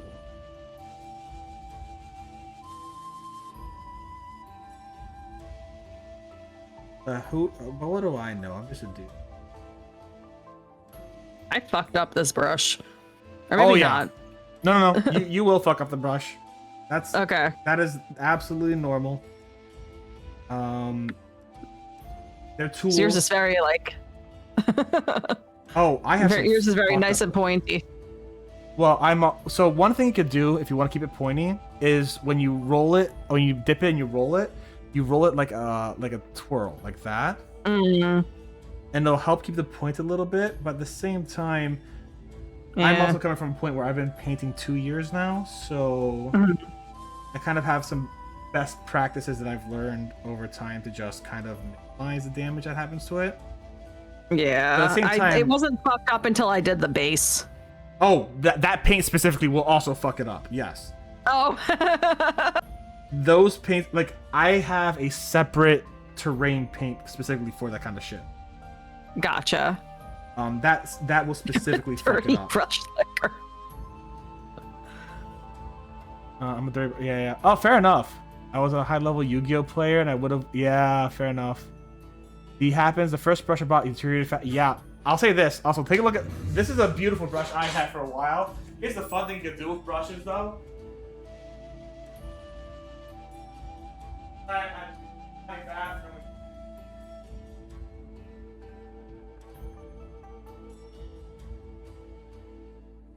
I can still hear you. Miraculously. Yeah. Alright, so cool thing about my room I rent is literally the bathroom's like right there. So this is a brush I still use on a daily. That would be. I mean, that's probably a good texture brush. I use this for the moss effects as an example Yeah. on those minis I showed you before. But what's really cool about it, it used to be just like a brush like this.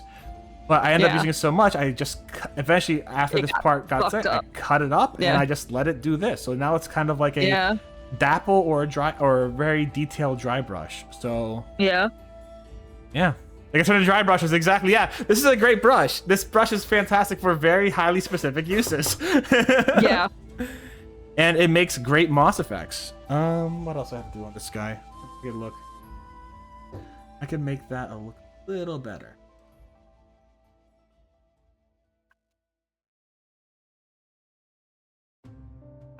Here. But yeah, I'm so glad you like mini painting, and I'm so glad that you're just gonna start mini. Oh. We'll see. We'll see. Yeah. I love my video games. Oh yeah, 100. Never actually mini games. I can never just actually give up video games and only do mini gaming. Mhm. But yeah, if you do see us, if you do see us tomorrow, we'll be in that. I have a little group chat area, in the Discord. If you see us on there, please just join on in if you want to play Magic Community. 100%. Yeah. If I'm home at that time, Yeah. I will absolutely jump in. Exactly. Obviously, no pressure if you can't, but if you ever want to, you are. Yeah. Thank you. Of course. Trying to hold up the same one that you're working on that I have as a comparison.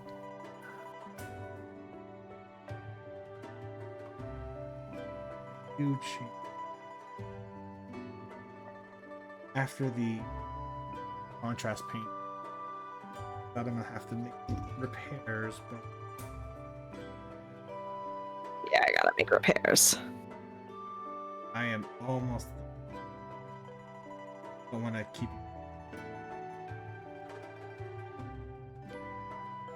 It's okay. I know. Ah.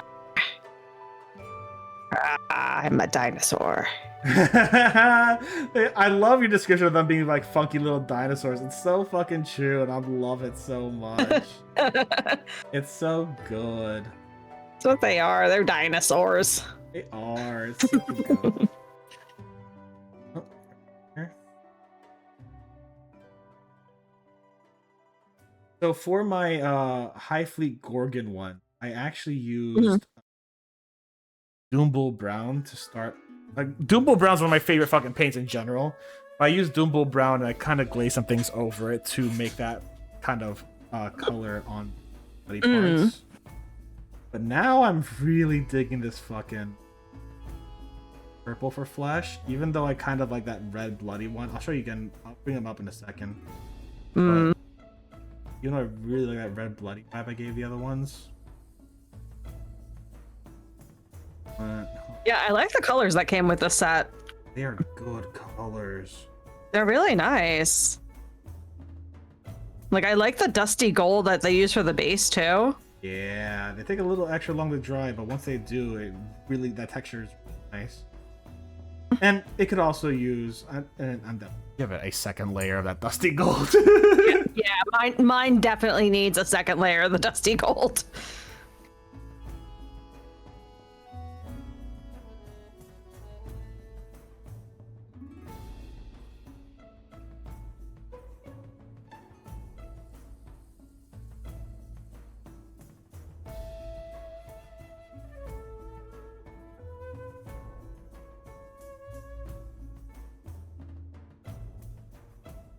Well, there's a few more chats. I'm sorry I'm not reading them right now. I am focused on making sure I get the last bits.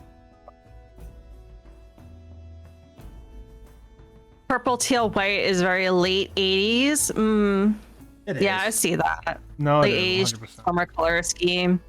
I mean, these guys are late 80s. Best white ever is Pro Acrylic Bold Titanium White. I have not used that paint yet. I don't think I have any Pro Acrylic paints. I have very cheap acrylic paints. That's absolutely. Because I usually use gouache and watercolor and Copic markers when I do art.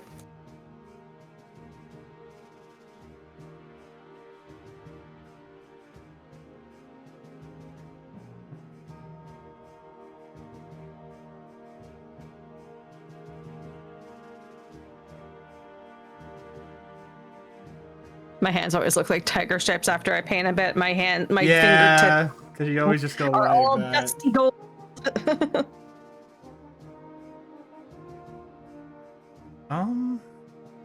I think This is the hand I was mostly holding them with.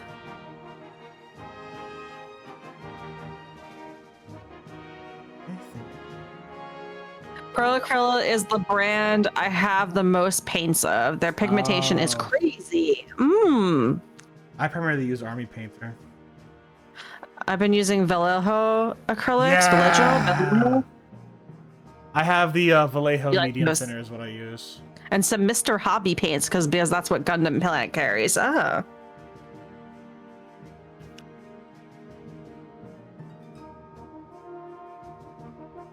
So Vallejo is a good brand, and I guess Pearl Yeah. Krill is maybe a good brand as well. Vallejo's a fantastic brand. A lot of people like that. Mm.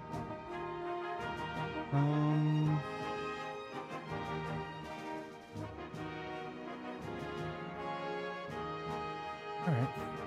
There we go. I think I will have to add eventually a gray here, like standard mechanism area, or I could put a whole that other one here. That you know what? Let's do that. I know. These minis will only be painted in the fucking things I get from there. I will not use any other brushes. we are staying as purist to the fucking state because that's the whole point of this. This is a paint along. First mini, if it's your first mini, you're painting along with us. I am not gonna have you go get standard Mechanist gray to do what I'm doing. No. We are doing only what's in here. If I do a wash, it will be done as a wash with what God and Games Workshop has given us in this setting. You can make it a wash yourself by just adding some water. Exactly. Mm-hmm. Exactly. All you need to do if you really there's not a lot of good ways to make a good wash because we don't have a lot of darker colors other than this purple, and you can't wash that purple with that purple. Yeah. But what you can do is you can do the exact opposite. You can use dry brushing and highlights. Mm-hmm.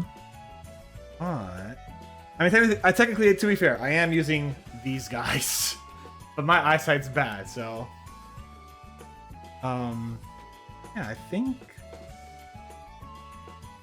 a little bit more. I love that. Just one more thing. Fucking Jackie Chan, great show. Which one? The Jackie Chan Adventures.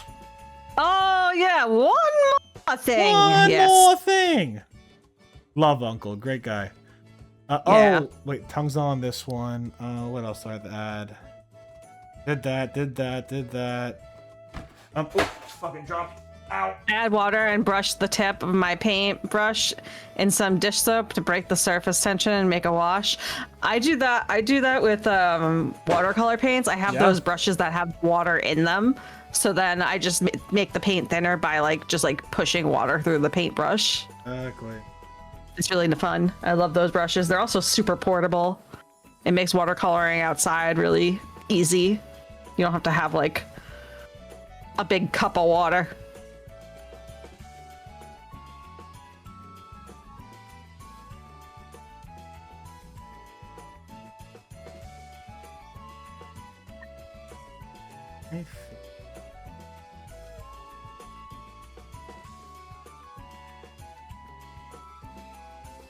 You love your wet palette. You will never go back. Oh yeah, no, I love my wet palette. My wet palette's amazing. I cannot dry palette. It's really painting if you aren't dancing on the edge of accidentally drinking your paint water. Ew. Yeah. No, that's why I make sure that all my water is in the Stanley and my paint water is in a. Yeah, that's why I'm using a little separated. bowl. Yeah. I use a little bowl for my paint. I do my best to mentally separate because I know I will fucking drink it. I've drank ketchup like that by accident. Oh gosh. Yeah, just get like, oh yeah, ketchup. No! You drank the forbidden smoothie. The forbidden smoothie. Little jam jars. That's pretty much what I'm using as a little jam jar. I forget what this was originally. I think this was a from Costco, a creme brulee thing, and it came in a nice glass jar, so I kept them. Nice. And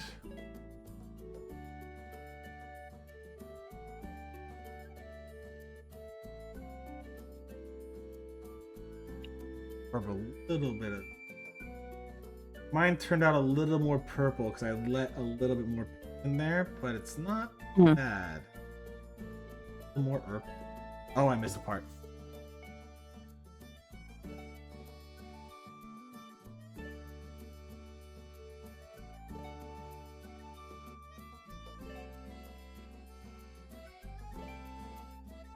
If I go to the first store, very obnoxious shit, I won't get from you.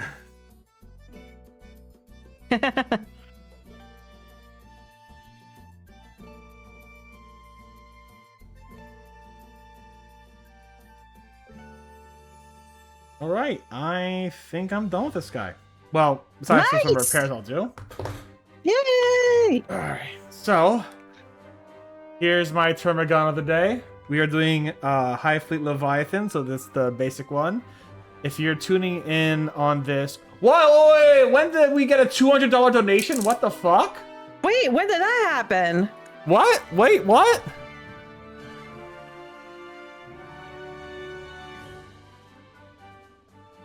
We have an anonymous $200 donation. Holy moly! Thank Holy you. shit, thank you. Which means that these will be part of a giveaway.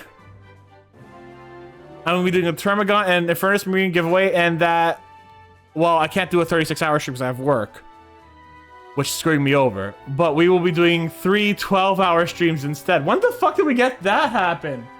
That's crazy. Oh my god, that's Amazing. insane. Wherever you are, thank you so much. Jesus Christ. I don't even know. When the fuck did this happen? Oh no.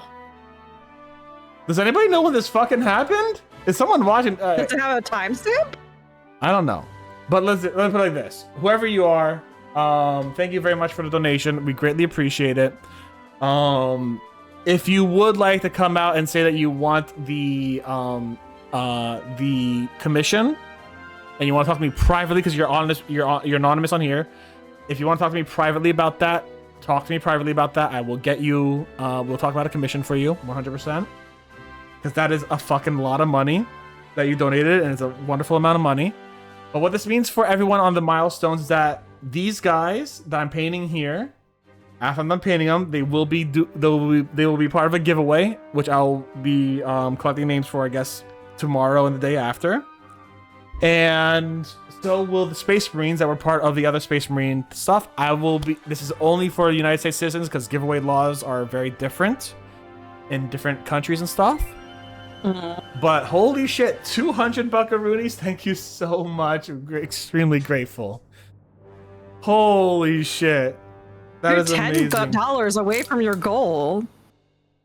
We are It's what? crazy. You're $10 away from the goal for the charity streams. Yeah. So if you look at it, and I'll tell you more about this later. The community goal, which is like the one where all of them is $10 away. My goal for because I did a supporting campaign in here, so I could track my stream differently. My goal, like you did a supporting campaign last year as an example. My goal was $150, and we just blew past that to 270. Yeah. Jesus Christ. Yeah. Let's go. Thank you so much. Jesus Christ, thank you so much. Again, if you're still in the chat and you want to anonymously talk to me, say anything, feel free to, and we'll talk about a commission, all right? I really greatly appreciate it. I'll see what I have. We can do what we can for you. $10, you say? Oh, God. Thank you for the additional $10, Brian. We're at Hell 500. yeah, let's go. Thank you. That is awesome. Wait, Armstrong put in $100? Yeah, he did that through my stream.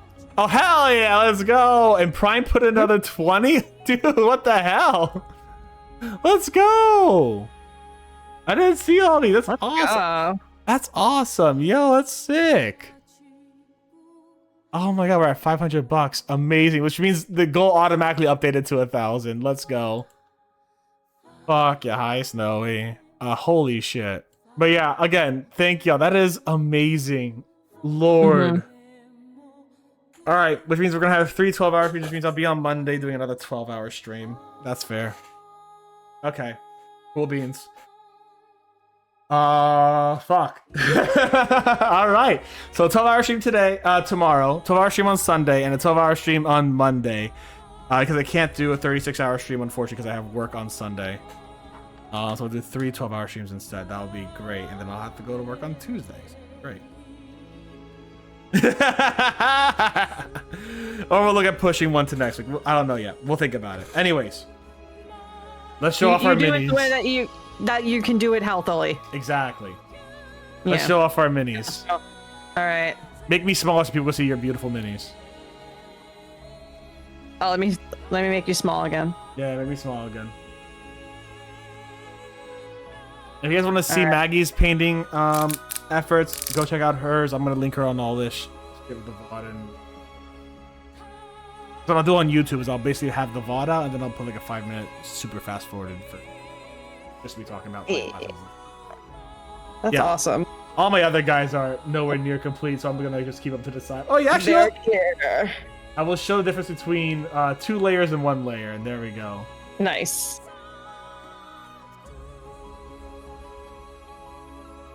These are Here they are.